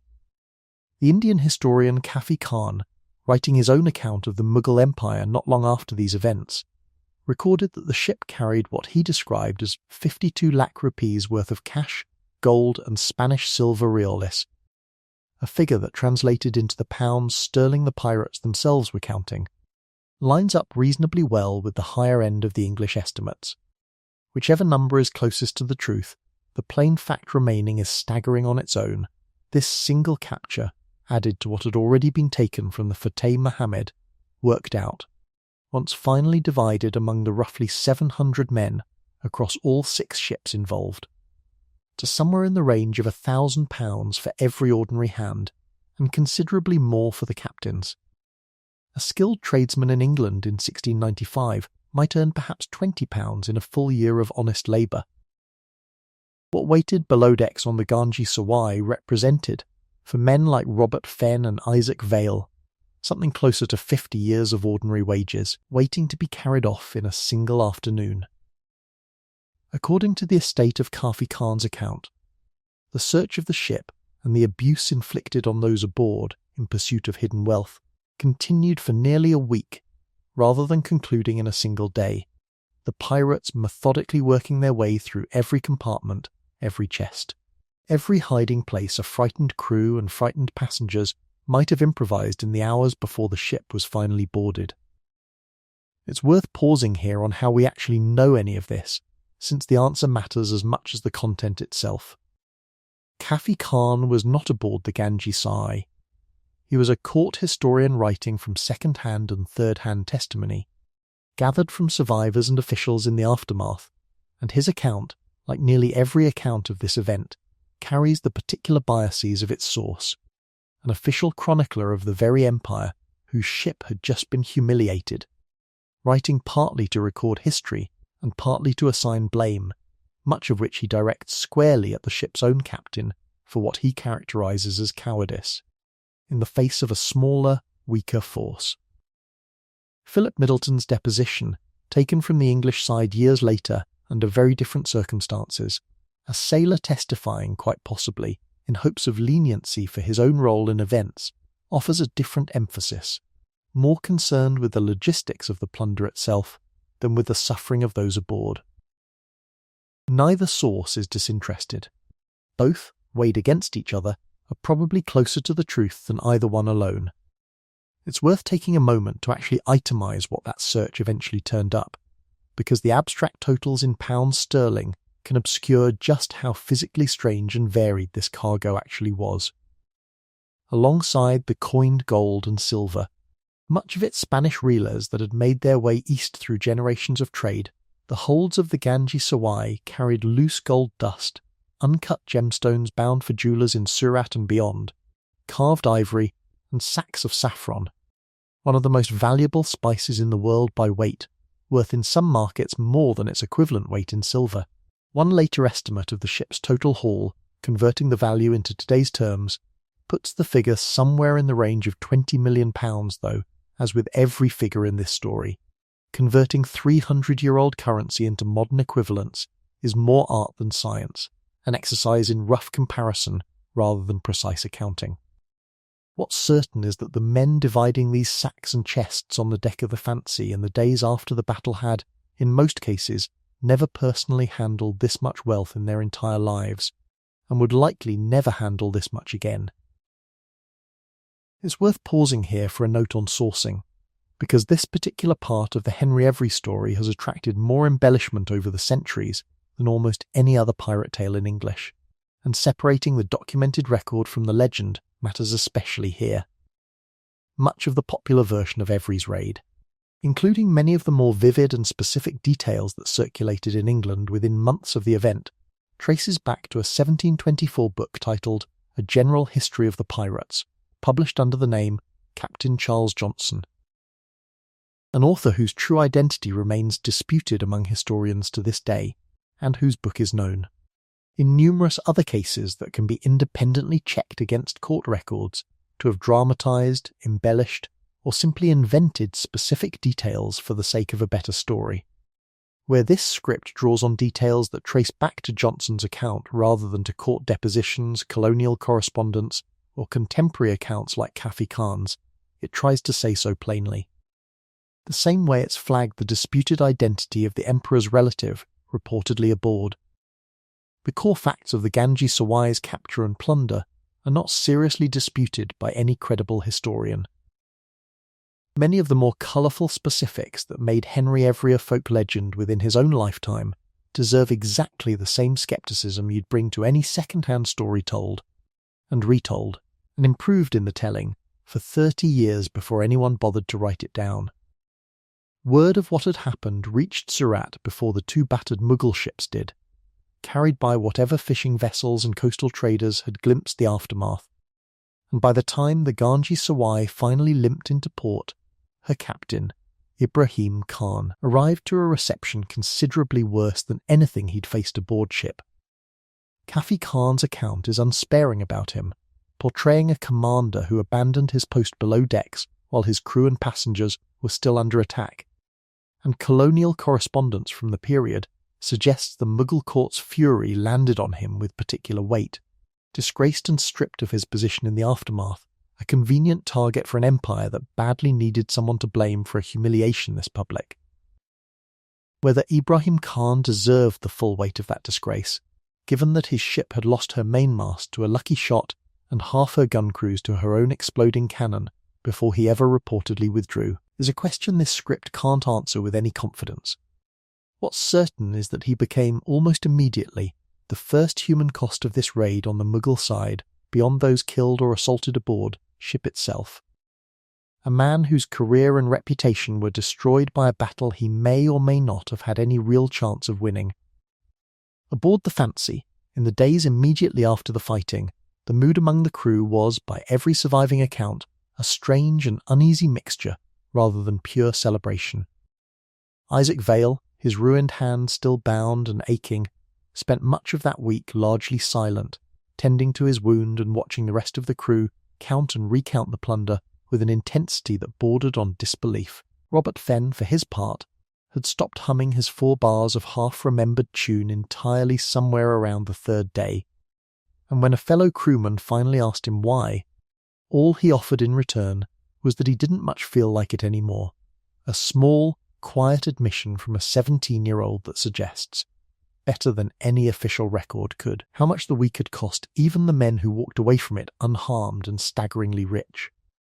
Wealth, it turns out, doesn't automatically undo what a person has seen or done to get it, and more than a few men aboard those 6 ships would carry the Ganges Sawai with them, in one form or another, for the rest of their lives.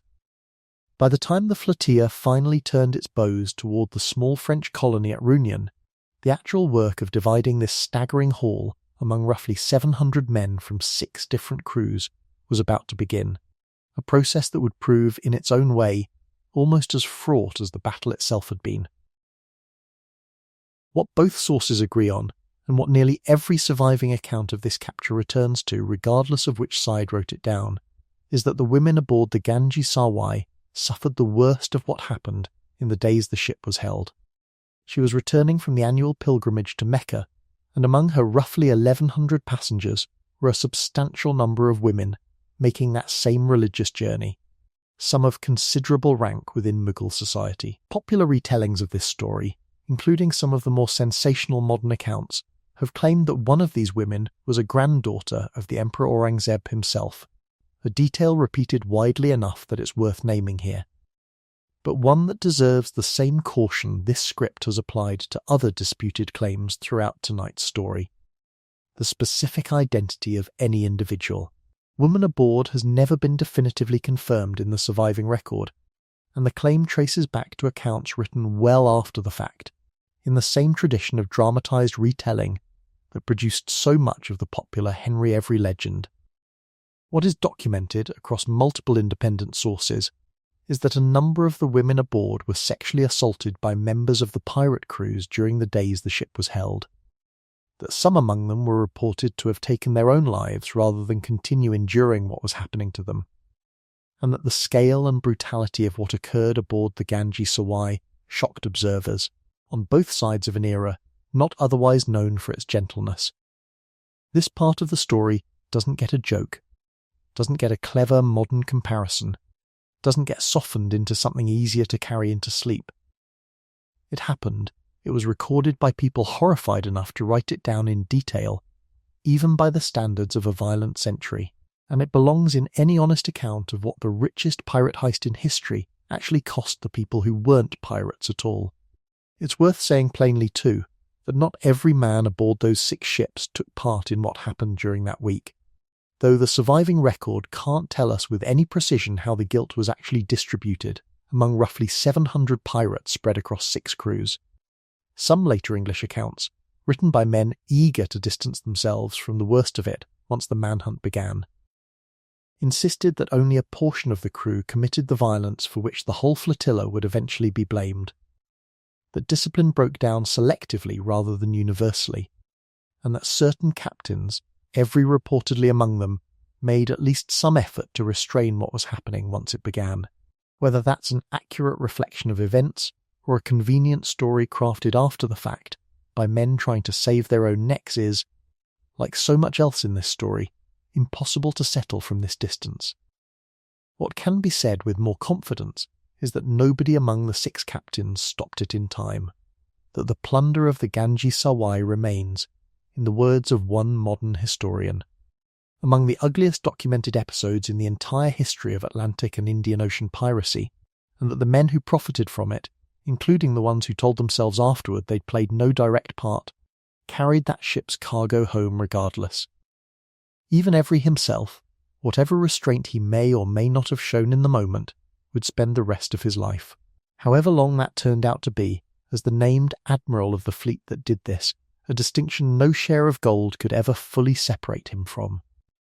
Once the search was finally complete, sometime in the 2nd week after her capture, the Ganges Sawai, stripped of everything of value but her hull, sails, and whatever provisions remained, was released to continue on to Surat, along with her battered escort, the Fateh Mohammed.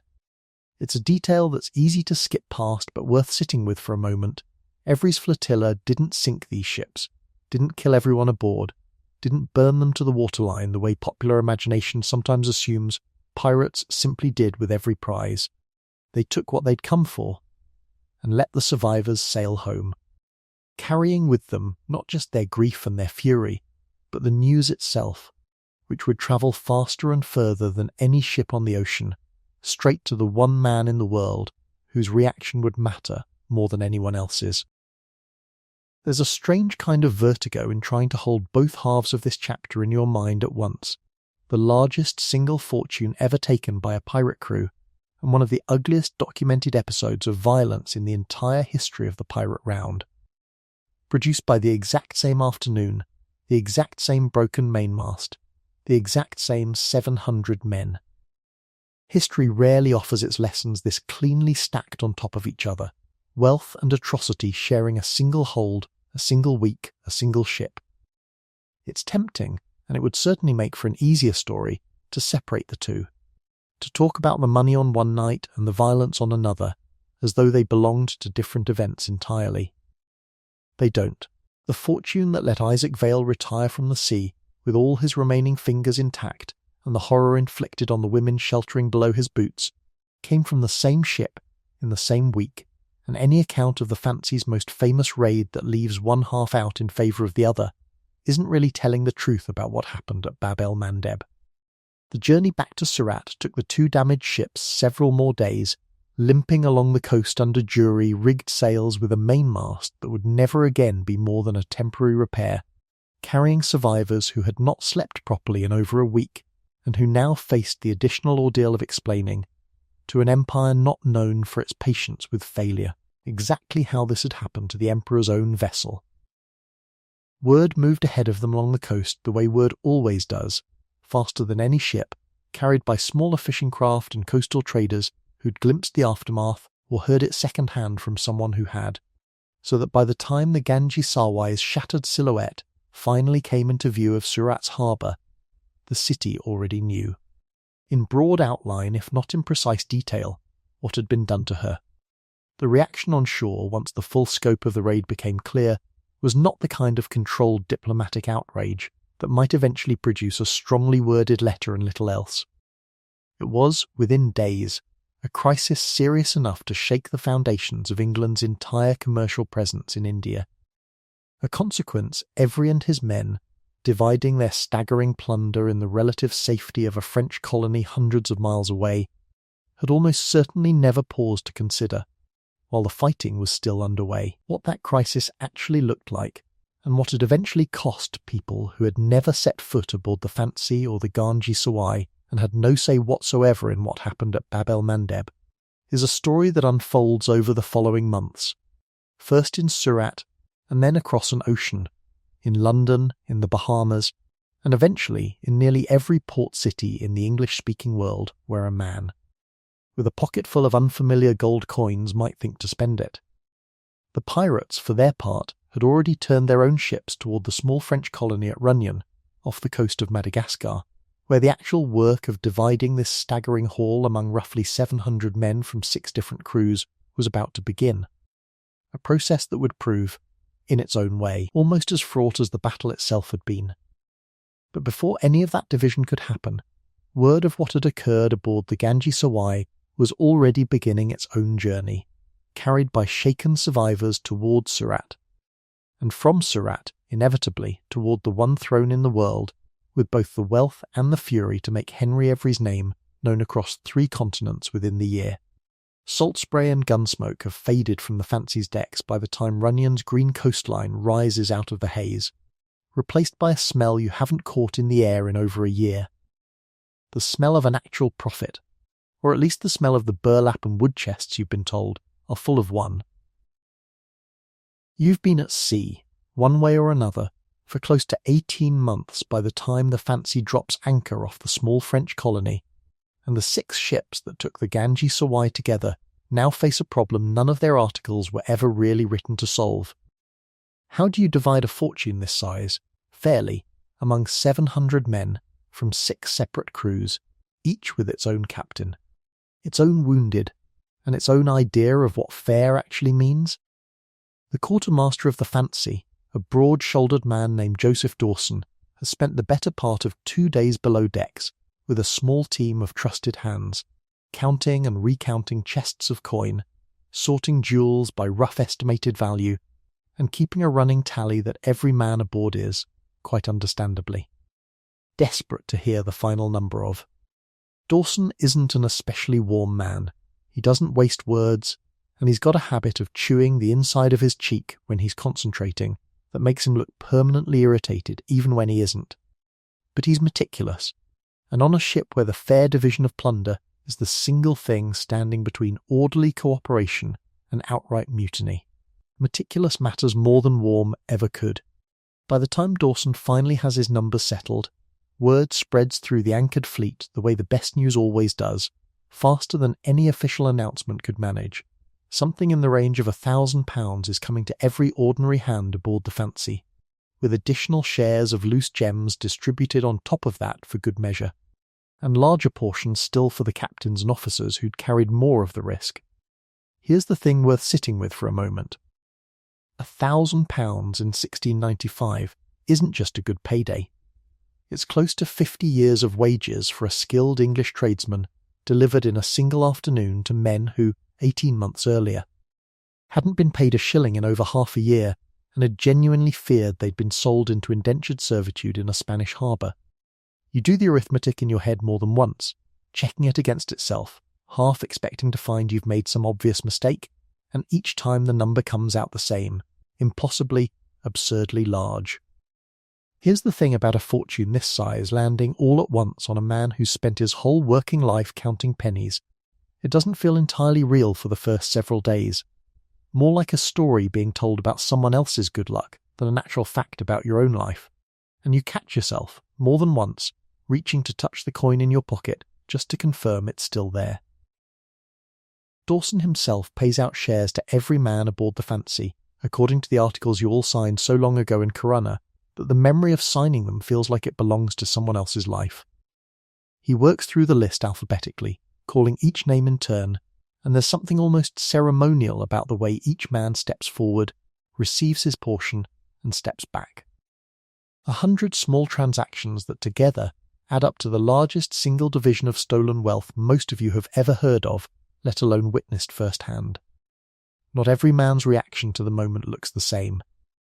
One older hand, a former merchant sailor who'd already buried 2 wives and outlived 3 ships before ever signing the Fancy's articles, simply pockets his share without ceremony and goes back to mending a torn sleeve, as though £1,000 were no more remarkable than a fair wind. Another, barely older than Fenn, breaks down weeping openly at the sight of his own portion, the sound of it catching you off guard, since nothing about the fighting at Bab el Mandeb had drawn tears from him at all. Wealth, it turns out, unlocks something in different men at different depths, and there's no predicting. Watching 100 sailors receive the same staggering sum, which ones will laugh, which will weep, and which will simply nod and walk away as though they'd expected it all along.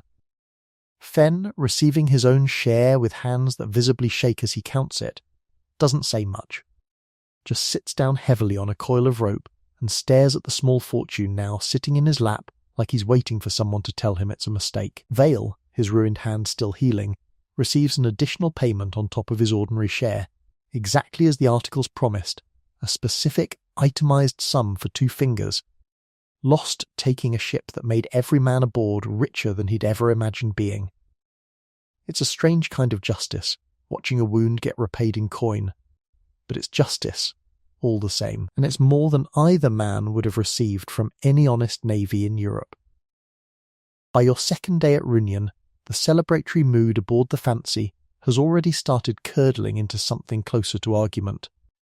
And it's worth understanding why, because the reasons say something true about what wealth this sudden actually does to men. Disputes break out over whether shares were correctly calculated between the 6 different crews, over whether every's larger portion as admiral was fairly earned or simply seized by virtue of commanding the biggest ship, over what should happen next now that the thing every man aboard had risked his neck for was finally, actually, in his pocket. Some crews want to sail straight home, wherever home happens to be, and enjoy what they've won before anything can go wrong. Others, flush with confidence after the biggest score any of you has ever heard of, want to press their luck further, hunting for one more prize before finally calling it quits. The alliance that had felt so solid at Bab el-Mandeb, 440 men united by a single shared goal, starts fraying almost the moment that goal is achieved, which tells you something true about what actually held it together in the first place. It wasn't loyalty, it was appetite, and now that the appetite's been satisfied, loyalty on its own isn't quite strong enough to hold 6 crews together any longer. Here's the thing nobody quite prepares you for about sudden wealth on a ship like this. It doesn't automatically make men kinder to each other, and in the first days at Runyon, you watch more than one friendship that survived a battle nearly collapse over a disagreement about coin.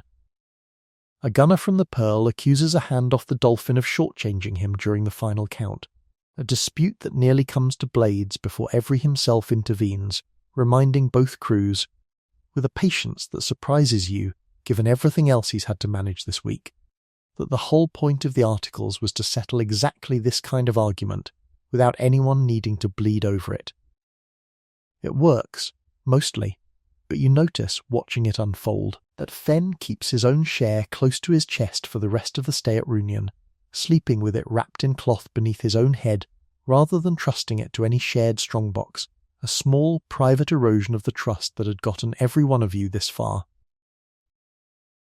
Every, for his part, makes the decision that will define the rest of this voyage, and arguably the rest of his life, rather than press further luck in the Indian Ocean, where word of the Ganges Sarwai's capture is by now almost certainly spreading toward every naval power with an interest in these waters. He sets a course west, back around the Cape of Good Hope, back across the Atlantic, toward the English colonies of North America and the Caribbean, where a rich man with a plausible story might, with enough patience and enough bribery, simply disappear into ordinary life. It's a longer, harder voyage than any of you have faced since Corunna, but for the first time since this whole venture began, you're sailing it with a fortune already secured rather than a fortune still hoped for, and that changes everything about how the hardship feels, even when the hardship itself hasn't changed at all. Rounding the Cape a second time, months into the westward voyage, brings weather nearly as vicious as anything you weathered on the way out, and this time it's Fenn who spends 2 full days doubled over at the rail, seasick in a way he never was on the outbound leg, a small strange irony that a boy who once thrived on rough water now finds his stomach betraying him precisely when he's got something worth living to spend. Vale, healed enough now to work a rope one-handed with something approaching his old competence, spends those same 2 days quietly keeping watch over Fenn between his own duties, an act of ordinary decency that goes entirely unremarked by either of them, the way real kindness aboard a ship like this usually does. Roughly 2 months out from Runyon, the Fancy makes a stop at Ascension Island, a bare volcanic speck in the middle of the South Atlantic notable for almost nothing except the enormous sea turtles that come ashore there to nest, an unglamorous but genuinely useful source of fresh meat for a crew that's learned, the hard way. Exactly what a diet without it eventually does to a man's gums and joints. It's here, at this remote and largely forgettable stop, that roughly 17 of your shipmates make a decision that surprises you less than it probably should. They've decided they've gone far enough, that a fortune already in hand is worth more than whatever risk comes with sailing the rest of the way to the Bahamas aboard a ship that half of Europe is by now, unbeknownst to any of you yet, actively searching for. Watching them go is stranger than you expect. Men you've bled beside now simply walking down a beach with their share slung over their shoulders, waving without much ceremony. The whole parting oddly casual for something that will, for most of you, be the last time you ever see each other's faces.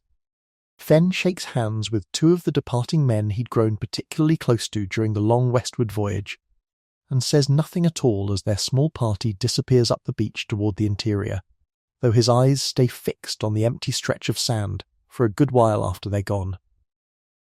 They're left behind with provisions and their full shares, to make their own way from this isolated outpost however they can, a decision that will, in the strange arithmetic of this story, likely save several of their lives. By the time the Fancy finally raises the low coastline of the Bahamas, months after leaving Runyon, Every has already begun planning the next and trickiest part of this entire operation.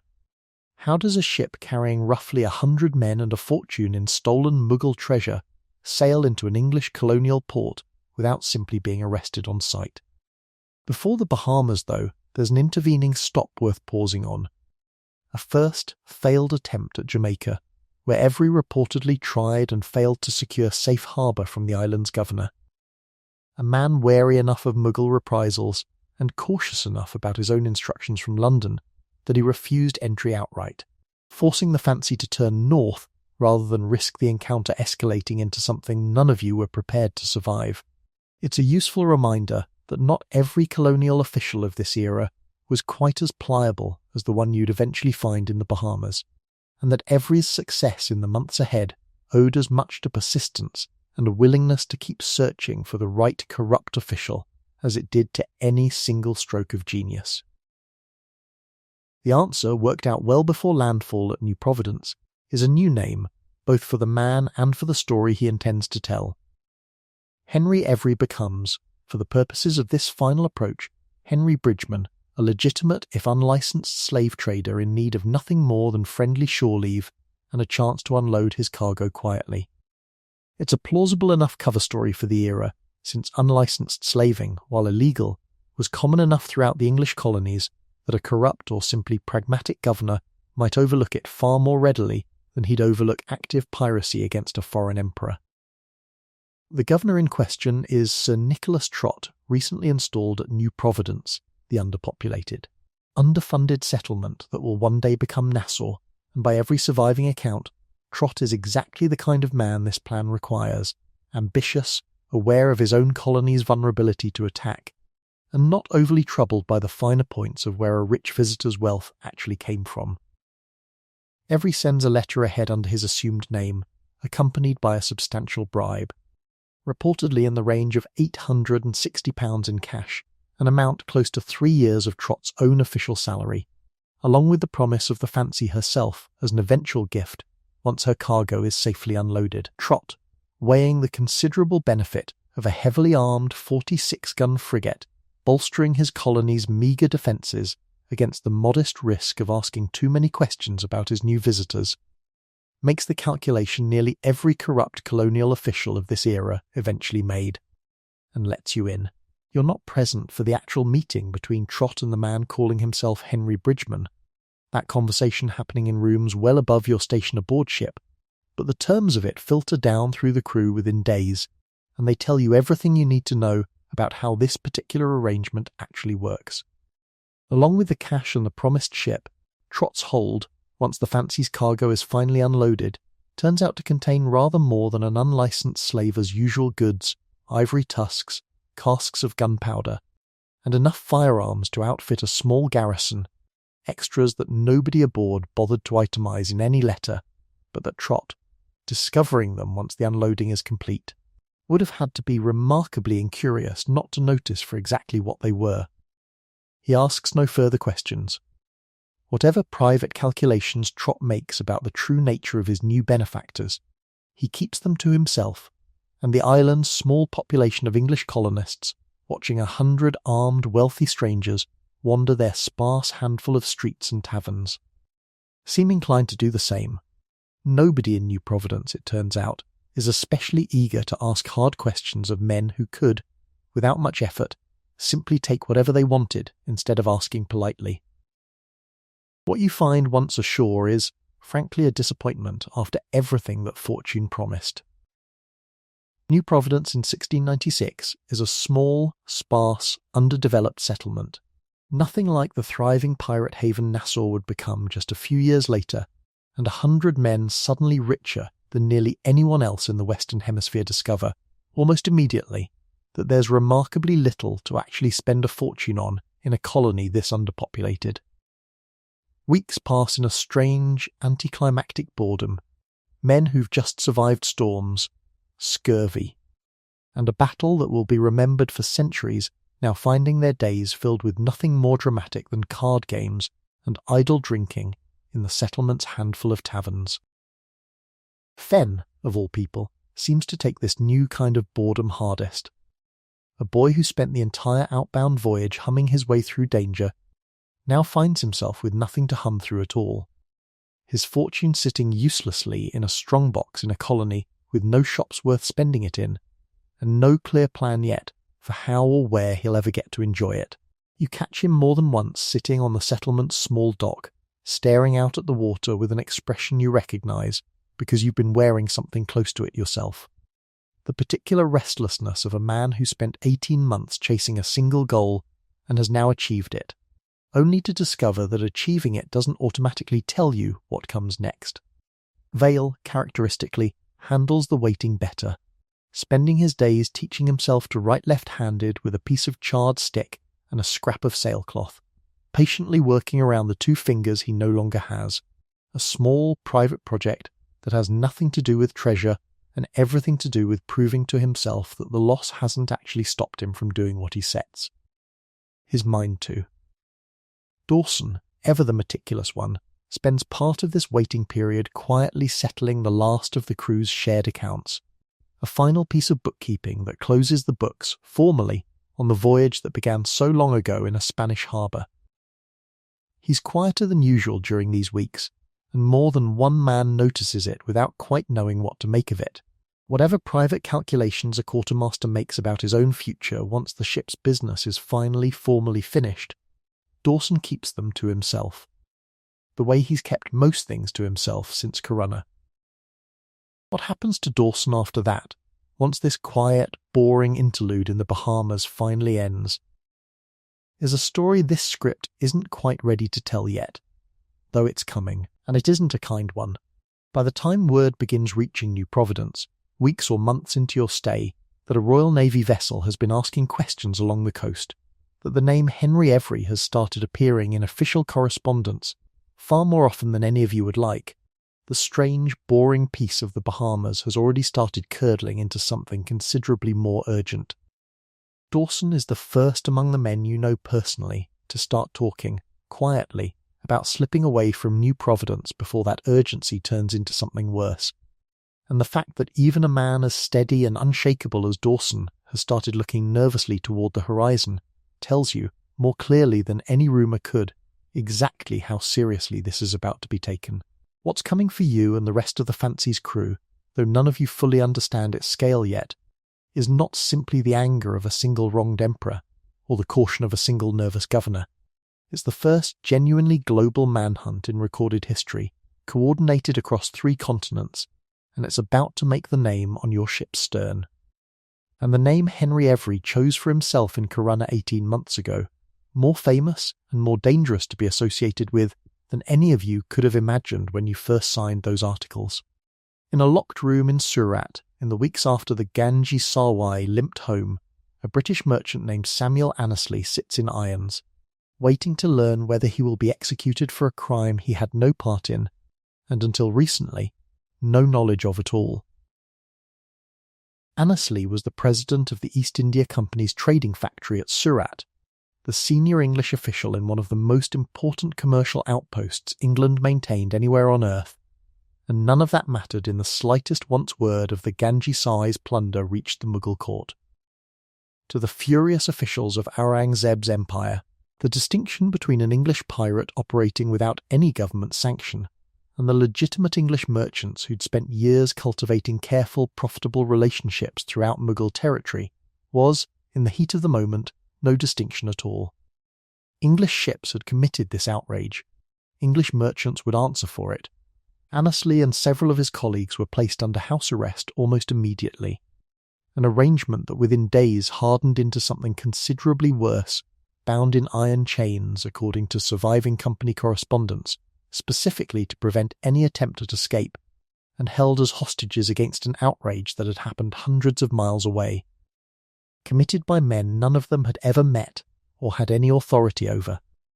This is the story of the manhunt that followed, the first coordinated transcontinental search for a single group of wanted criminals in recorded history, and it began, in its earliest and most dangerous days, not with soldiers or warships, but with a handful of terrified merchants in chains, wondering whether their careers, and quite possibly their lives, were about to be forfeit for a crime committed by strangers. The scale of Aurangzeb's fury, once the full details reached him, is difficult to overstate, and difficult too to separate entirely from the practical calculations of an empire that had genuine leverage over English commercial interests and knew exactly how to use it. The Ganges Sawai had not simply been a wealthy trading vessel.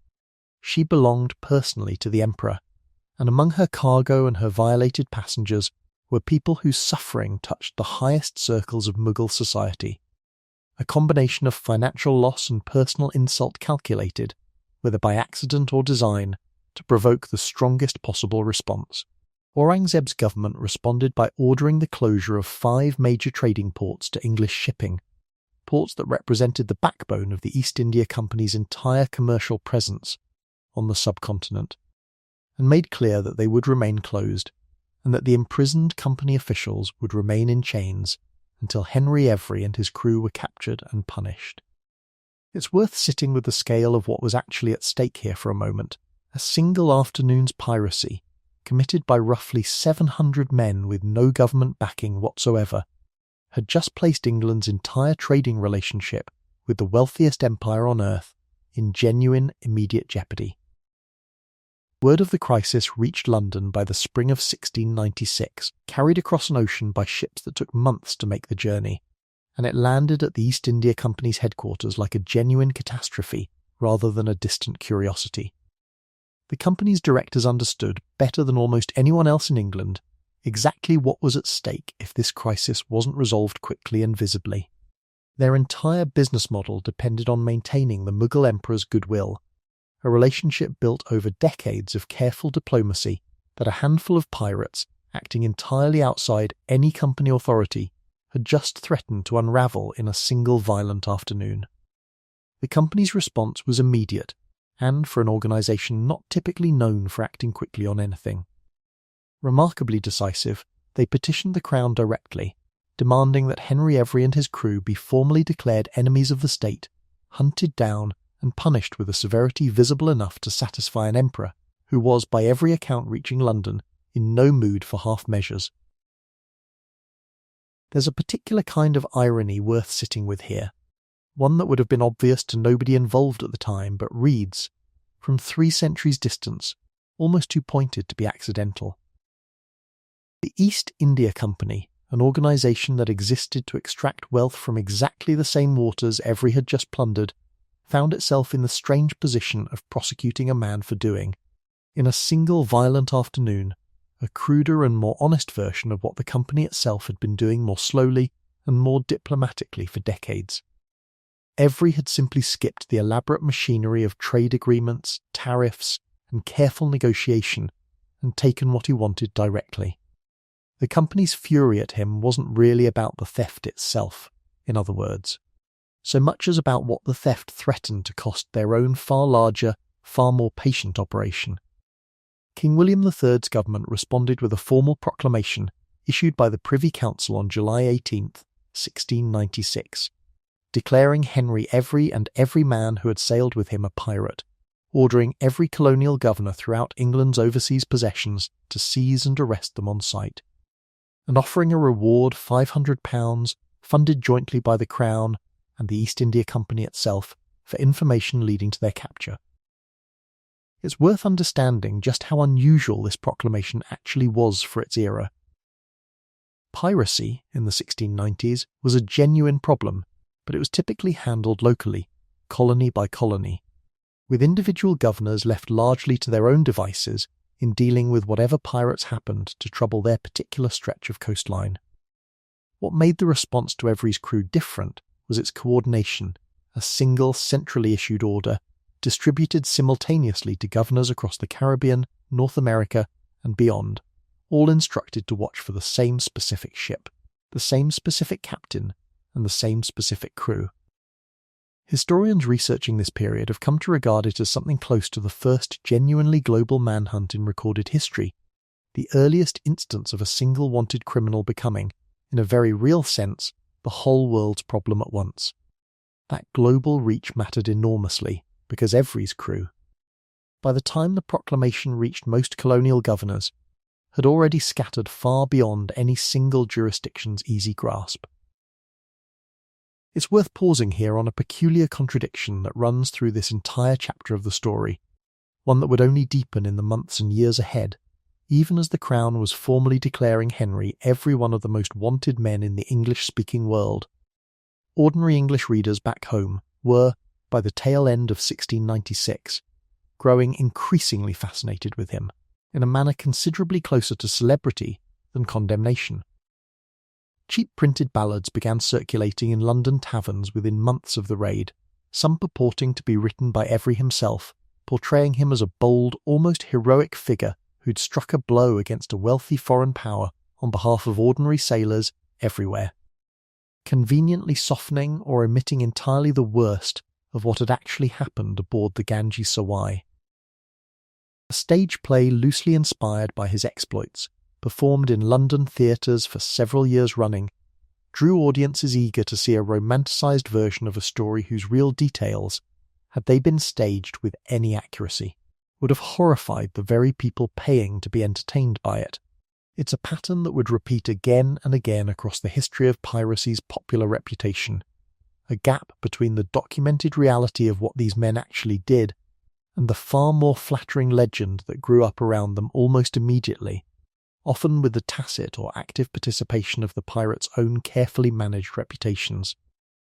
Some men remained in the Bahamas with Every himself, others had already begun making their own way toward the American colonies, toward Ireland, toward England itself, carrying their shares of Mughal treasure in whatever form seemed least likely to attract attention, converted into more common currencies where possible, sewn into clothing, or simply carried as unusual foreign coin that most colonial merchants had never seen before and had little.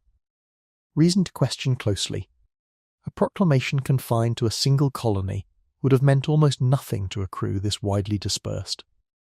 A proclamation reaching every English governor simultaneously meant that nowhere in the English-speaking world was entirely safe. A genuinely novel kind of exposure for pirates who, in earlier decades, could reasonably have expected that trouble in one colony simply meant sailing to the next.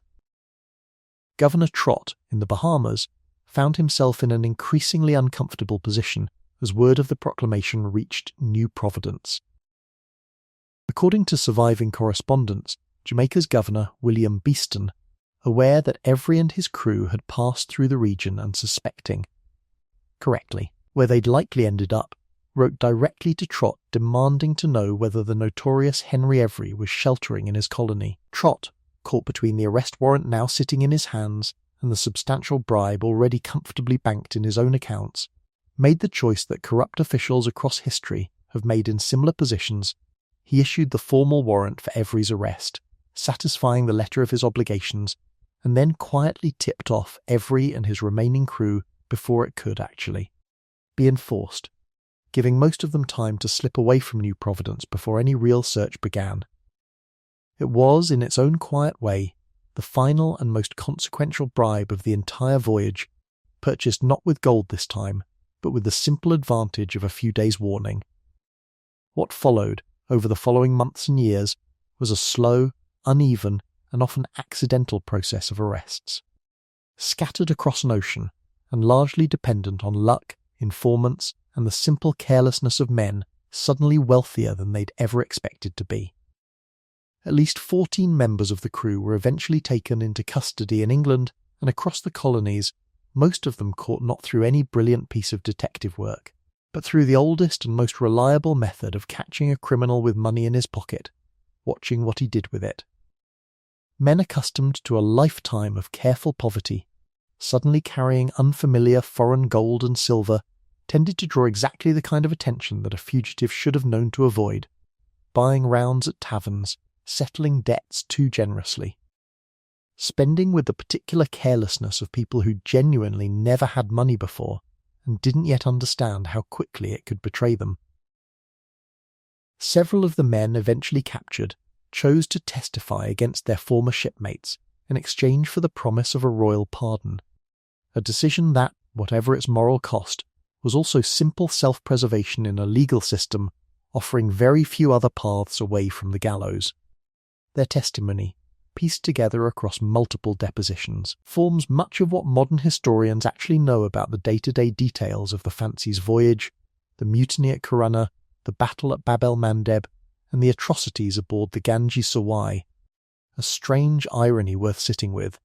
The fullest surviving account of this entire story exists, because some of the men who lived it chose, in the end, to save themselves by describing exactly what they and their fellow crewmen had done. The formal trials, when they finally came, took place at the Old Bailey in London in October of 1696, and the first attempt to convict Every's captured crew produced a result that shocked the Crown, the East India Company, and quite possibly the defendants themselves, acquittal. The jury, presented with the case, balked at the specific legal argument the prosecution had built it around, an argument centred on the theory that piracy committed against non-Christian victims, in this case the Mughal ship's largely Muslim crew and passengers, somehow fell into murkier legal territory than piracy committed against fellow Englishmen. A genuinely troubling piece of legal reasoning that even a jury of the period apparently found difficult to swallow cleanly. It's worth pausing on how uncomfortable this moment must have been for everyone involved. The Crown had promised an angry Mughal emperor visible, severe justice. The East India Company's entire diplomatic strategy depended on that justice being delivered swiftly and convincingly, and the first jury asked to deliver it had simply declined. Annesley's ordeal, in particular, deserves a moment of specific attention, since his name survives in the record with more detail than almost any other individual swept up in this crisis, who wasn't a pirate himself.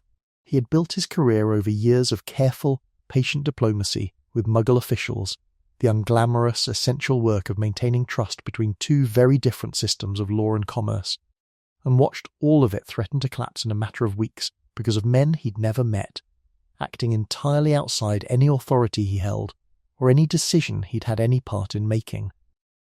Company correspondence from the period describes conditions in Surat growing tense enough that local crowds, furious over the desecration of a ship carrying returning pilgrims, had to be actively restrained by Mughal soldiers from turning their anger on the English factory and its staff directly, a mob's fury drawing no distinction whatsoever between an armed pirate crew 1,000 miles away and the ordinary merchants who happened to share their nationality. It took the combined, urgent diplomacy of Annesley himself and the company's senior representative in the region, a man named Sir John Gayer, to keep the situation from tipping into outright violence against English civilians who had no connection whatsoever to what happened aboard the Ganges Sawai. The response was immediate, and from a modern legal perspective, more than a little troubling. Prosecutors returned the same defendants to trial almost immediately on a revised indictment, this time focused more narrowly on the seizure of the ship itself and the specific act of mutiny and robbery, deliberately sidestepping the theological complications that had sunk the first case. This time the strategy worked. 6 of Every's crew were convicted, among them the Fancy's own quartermaster, Joseph Dawson, the same meticulous, close-mouthed man who had spent so many quiet hours in the Bahamas counting out shares and closing the books on a voyage he must have known, by then was never going to end quietly.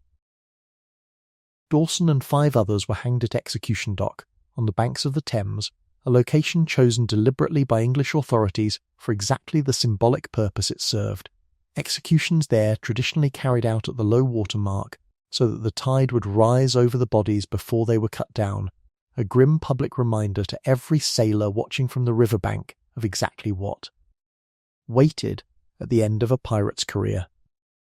It's worth remembering, standing at the edge of this moment in the story, the quiet man who spent his final weeks of freedom teaching himself patience, counting coins into equal piles for 100 men he'd sailed with through storms and battle, and an ocean's worth of uncertainty, a man whose steadiness had held a fractious, wealthy, frightened crew together at Reunion when it very nearly fell apart. That steadiness, in the end, wasn't enough to save him. The articles that had guaranteed him a fair share of the Ganges Sawai's plunder had no clause for what happened when the law finally caught up with the men who'd taken it. The executions at Execution Dock accomplished exactly what the Crown and the East India Company needed them to accomplish diplomatically, even if they came nowhere close to catching the man whose name the entire manhunt had originally been organised around. Word of the trials and hangings reached India within the year, and the company, working urgently to repair a relationship that had come dangerously close to permanent collapse, negotiated a substantial financial settlement with Mughal officials, compensation for the plundered ship and its passengers that, by most accounts, fell well short of what Aurangzeb's court had originally demanded, but proved sufficient, combined with the visible spectacle of English justice finally being seen to be done to secure the release of Samuel Annesley and his fellow captives, and the eventual reopening of the ports that had been closed since the crisis began. The company, having nearly lost its entire foothold in India over a crime it had no part in, emerged from the ordeal having learnt a lesson its own directors would spend the following decades acting on with growing seriousness, that piracy along these trade routes wasn't merely an embarrassment to be tolerated, but an existential threat to English commercial interests that would eventually justify the company arming and policing these waters far more aggressively than it ever had before. Henry Every gave it such a costly, humiliating reason too. Some historians studying this period have gone further still, arguing that the crisis Every's raid provoked helped set in motion a slow but permanent shift in how the East India Company understood its own role in India, from a comparatively modest trading concern dependent entirely on local goodwill towards something considerably closer to an armed and increasingly assertive power in its own right. A shift that would, over the following century and a half, culminate in outcomes far beyond anything a mutinous first mate in a Spanish harbour could ever have imagined setting in motion. It's a strange, uncomfortable thread to trace. One afternoon of piracy at the mouth of the Red Sea eventually tangled up, however indirectly, in the much larger and far more consequential story of how a trading company became an empire. This script won't try to draw that line more firmly than the evidence actually supports, since plenty of other forces were already pushing in the same direction, regardless of what happened aboard the Ganges Sawai. But it's the kind of connection historians keep returning to, and it's worth holding in mind as tonight's story turns, finally, toward the fate of the individual men who set the whole crisis in motion in the first place. Governor Trott himself did not escape the fallout of his own quiet complicity entirely unscathed, even if he escaped it far more comfortably than the men he'd sheltered and then abandoned. Once his role in allowing Every's crew safe harbour and in tipping them off before their arrest could be carried out became clear to authorities in London, he was eventually removed from his post as governor, a professional disgrace that nonetheless left him considerably wealthier than he'd been before Henry Every, under whatever name he chose to give at the time, first sailed into his harbour. It's a pattern worth noticing, because it recurs constantly throughout this entire episode. The men who suffered the most severe, permanent consequences of the Ganges Sawai's plunder were rarely the ones who profited most comfortably from it. Trott kept his bribes and lost only a title. Joseph Dawson kept his convictions and lost his life. The math of consequence, in this story as in so much of history, rarely tracks cleanly with the math of guilt. Of the man himself, the one whose name had launched proclamations across 3 continents and cost 6 of his own crew their lives at the end of a rope, there was, by the time the trials concluded, still no sign at all. The gold coin in your pocket feels heavier than it has any physical right to weigh, a small, dense reminder that everything you own now depends on nobody ever asking where it came from. It's June of 1696, and you're one of roughly 20 men aboard a small sloop slipping quietly out of New Providence harbour. Governor Trott's tip-off having bought you and the rest of Every's remaining crew just enough warning to scatter before any formal search could actually begin. The Fancy herself, the ship that carried you through storms and battle and more ocean than you'd ever imagined crossing, has already been stripped of everything valuable and left to Trott's own devices, and word among the last of you leaving harbour is that she'll likely be run aground deliberately before long. Destroyed not by an enemy, but by the very governor who sheltered her, erasing the physical evidence of exactly how she came to be in his harbour in the first place. You don't know it yet, but that's precisely what happens. The ship that made you rich simply ceases to exist, quietly, without ceremony, sometime in the months after you sail away from her for the last time. You think about that, more than once, in the months and years ahead, the Fancy 46 guns. Faster than anything her Spanish builders ever intended her to be, the single most successful predator to ever sail the pirate round, reduced in the end to broken timbers rotting quietly on a reef in a colony too small and too indifferent to even bother salvaging her properly. A ship that changed the fortunes of 700 men and the diplomatic relationship between 2 empires, and nobody thought her wreck was worth the trouble of a formal record. Every man aboard this small departing sloop has already agreed, without much need for discussion, on the only strategy that makes any real sense now that a formal proclamation has your captain's name attached to a reward. Split up, take new names, and never again travel in a group large enough to draw the kind of attention that got Thomas Chew's old crew rounded up so easily years before. Some of you are bound for Ireland, where family or old connections might offer a plausible reason for a sudden wealthy return. Others are aiming for the mainland American colonies, where a coastline this long and this loosely governed offers exactly the kind of anonymity a fugitive with money actually needs. You've settled, for your own part, on a story about inheritance from a distant relative, thin enough that a careful listener might poke holes in it, but plausible enough, you hope, that nobody in whatever port you eventually land at will bother to try. Here's the thing nobody warns you about carrying a fortune while trying not to look like you're carrying one. The money itself becomes a kind of weight entirely separate from its physical mass, a constant low thrum of calculation running beneath every ordinary interaction. You catch yourself rehearsing your cover story in the quiet hours of your watch, adjusting small details, testing which version sounds most natural, and you notice, with something between amusement and unease, that you've started flinching slightly whenever a stranger's eyes linger on you a beat too long. A pirate ship, for all its dangers, had at least offered the strange comfort of everyone around you sharing the same secret. Out here, alone on the deck of a small, crowded sloop full of men who are each carrying their own version of the same lie, that comfort is already starting to feel like something you left behind in Nassau, along with the Fancy herself. Not every man chooses to run. Behind you in New Providence, the ship's surgeon, a man named John Devon, has decided to simply stay put, gambling that a colony this remote and this thinly governed offers better odds of quiet obscurity than the uncertain risks of another ocean crossing under a false name. It's not an unreasonable calculation, but it turns out to be the wrong one. Devon is among the men eventually captured once formal search efforts finally reached the Bahamas in earnest. Swept up along with a handful of others who'd made the same bet and lost it, and sent back across the Atlantic to stand trial alongside whichever of his former shipmates the authorities managed to round up in the months ahead. Staying still, it turns out, is its own kind of risk in a manhunt with the entire English-speaking world as its jurisdiction. You think about Devon often in the weeks after you learn of his capture, more than you expect to, given how little the two of you ever actually spoke aboard ship beyond the necessary business of a stitched wound or a fever checked.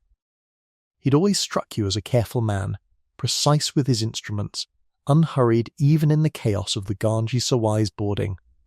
And it's strange to imagine that same careful precision failing him in the one calculation that mattered most, whether to run or whether to stay. There's no clean lesson in it. Careful men get caught. Reckless men slip through. The manhunt, for all its formal proclamations and its £500 of reward, turns out in practice to be exactly as unpredictable as everything else about this entire voyage has been, rewarding neither courage nor caution with any particular consistency, doling out freedom and the gallows according to a logic that none of you. Watching it unfold from a dozen different hiding places across 3 continents can ever quite make sense of. 3 weeks out from Nassau, word reaches your small scattered group, relayed ship to ship the way news always travels among men trying to stay one step ahead of the same danger, that one of the coxswains from the Fancy, a man named John Dann, has been caught in England under circumstances almost embarrassingly avoidable. Dan had sewn roughly £1,000 in gold coins into the lining of his waistcoat, a reasonably clever hiding place for smuggling wealth past casual inspection, undone entirely when a chambermaid at a coaching inn in Kent, going about the ordinary business of cleaning a guest's room, discovered the coins and reported them to the local mayor. Dan, arrested and facing the same gallows that eventually claimed Joseph Dawson and 5 others, made the calculation that a great many captured pirates made in these years he turned king's evidence, testified against his former shipmates in exchange for a royal pardon, and walked free while men who trusted him at sea went to execution dock in his place. What happens to Dan after that is, by the strange standards of this entire story, almost absurdly comfortable. He goes on to become a partner in a London goldsmith's banking house, trading, in effect one form of handling other people's wealth for another, and lives out the rest of his days in apparent, undisturbed comfort, a fate none of the men he testified against ever got the chance to enjoy. Somewhere in these same months you learn second-hand that another of the Fancy's crew, the man whose surviving deposition would eventually become one of the fullest first-hand accounts historians have of everything you lived through, a sailor named Philip Middleton, has also been swept up in the widening net of arrests, and has likewise chosen to testify rather than hang. It's a strange thing, sitting with the knowledge that whatever record survives of your own crew's mutiny, your own storms, your own battle at Bab el Mandeb, exists largely because men you sailed beside chose in the end to trade their silence for their lives. You don't blame them for it, exactly. You're not entirely sure what you'd have done in their position. Sewn coins into your own waistcoat and a chambermaid's discovery away from the same gallows. But it changes something, knowing that the story of what you all did together is now, permanently, someone else's story to tell. By your own account, and it's a rough one since you've stopped trusting written records of anything by this point in your flight, roughly 6 months pass before your small group finally splits apart entirely, each man going his own way in search of whatever obscurity fits him best. Some of your former shipmates make their way to the mainland American colonies, and it's here that the story of the Fancy's crew leaves its strangest and most unexpected mark, one that wouldn't actually come to light for another 3 centuries. Men carrying Arabian silver coins, minted in Yemen and elsewhere along routes no honest New England trader had any legitimate reason to have handled in 1696, begin turning up in taverns and settling debts across Rhode Island, Massachusetts, and Connecticut. Coins that, being unfamiliar and exotic in a colonial economy that rarely saw currency from anywhere further away than Spain, should by all rights have drawn immediate suspicion, and largely didn't. Newport, Rhode Island, already a familiar and welcoming port to men who'd sailed the pirate round, since Thomas Tew himself had docked there with his own fortune years before you ever signed the Fancy's articles, becomes something close to a quiet retirement community for a scattered handful of Every's former crew. Men settling into ordinary trades, ordinary marriages, and ordinary lives under names that were, in most cases, not the ones they'd been born with. What happened next didn't happen for another 318 years, and it happened by pure accident, which feels, in its own way, like the fitting final twist to a story that's already turned on so much luck and so little planning. In 2014, a metal detectorist and amateur historian named Jim Bailey unearthed a small, corroded silver coin in a fruit orchard in Middletown, Rhode Island. The kind of unglamorous, overlooked find that most people would have pocketed without a second thought and moved on. Bailey didn't move on. Something about the coin's weight, its worn Arabic script, its clear age, struck him as worth a closer look, and further research confirmed it had been minted in Yemen in 1693, roughly 2 years before the Ganges Sawai was ever taken. It was, on its own, a strange and inexplicable find, since there's no record of any legitimate trade connection between colonial New England and the Arabian Peninsula this early in either region's history, and Bailey, holding a degree in anthropology and years of experience combing New England's soil for exactly this kind of overlooked fragment of the past, understood immediately that he'd found something that didn't fit the accepted story of how colonial America actually worked. Over the following years, more coins of the same period and origin turned up scattered across the region. 15 in total by Bailey's own count, 3 in Rhode Island, 10 in Massachusetts, 2 in Connecticut, and a further coin discovered in North Carolina. A coastline where colonial records independently confirm some of Every's crew first came ashore after leaving the Bahamas. Bailey's research, eventually published through the American Numismatic Society, argues that these coins are the physical, buried remnant of the very fortune divided at Reunion all those centuries ago, spent, lost, or simply misplaced by men trying to quietly launder a pirate's plunder into ordinary colonial life. It's worth being honest, in the spirit of everything else this script has tried to flag carefully tonight, that Bailey's theory, however compelling, isn't universally accepted among historians.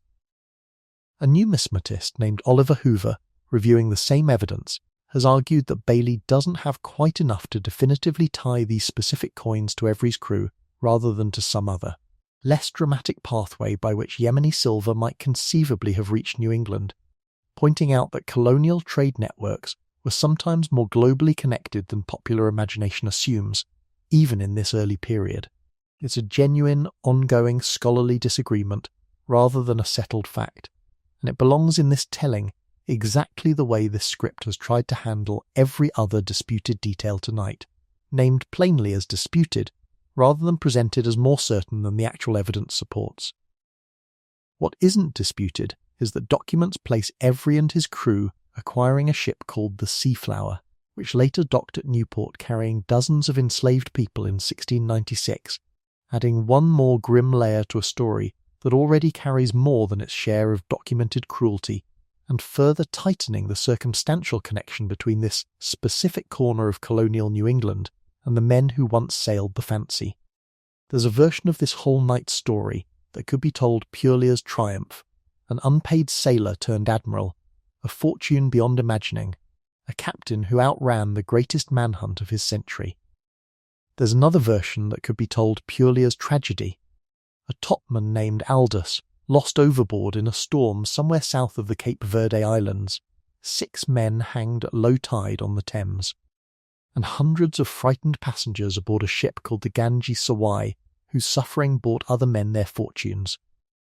The honest version, the one this script has tried to tell across all 8 chapters tonight, has to hold both at once, without letting either one erase the other. Somewhere in the space between those two versions is a truer picture of what actually happened at Bab el-Mandeb in September of 1695. A picture with room in it for Isaac Vale's stubborn, one-handed practice with a charred stick. And room in it too for a week of horror below decks on a ship whose name meant exceeding treasure and never once meant mercy. Isaac Vale, for whatever it's worth in a story built mostly from official records rather than personal ones, doesn't appear by that name in any surviving trial testimony or colonial correspondence, which is either evidence that he successfully vanished into exactly the kind of quiet obscurity every scattering pirate hoped for, or simply a reminder that most ordinary men aboard the Fancy left no trace in the historical record at all, guilty or innocent, captured or free. What happened to him, and to men like him, invented for this telling but standing in for hundreds of real sailors whose individual fates were never written down anywhere that survived, is ultimately unknowable in any specific sense. And that unknowability is its own kind of honest ending. Most of the Fancy's crew simply disappear from history the moment they step off her decks for the last time, not because nothing happened to them, but because nobody with the power to keep records thought their individual lives were worth the ink. Robert Fenn's fate is, in the same sense, a story this script can only imagine rather than document, though it's worth imagining honestly rather than tying it into too neat a bow.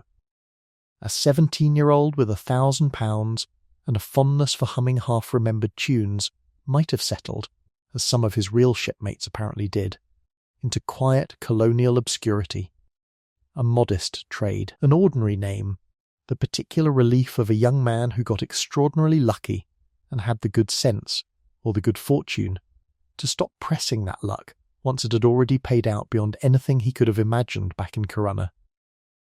He might, just as easily, have been among the unlucky ones, caught, tried, and hanged alongside Dawson and the 5 others, or lost to some ordinary illness or accident that had nothing at all to do with piracy, the same way any young man of this era might simply vanish from the record for reasons no more dramatic than bad luck. This script chooses to imagine him settled and safe, not because the evidence demands it, but because somewhere among the roughly 600 men who sailed under Every's command and were never individually named in any surviving document, at least some of them must have gotten exactly that ending, and it feels right, on a night meant for rest rather than dread, to let one of them have it.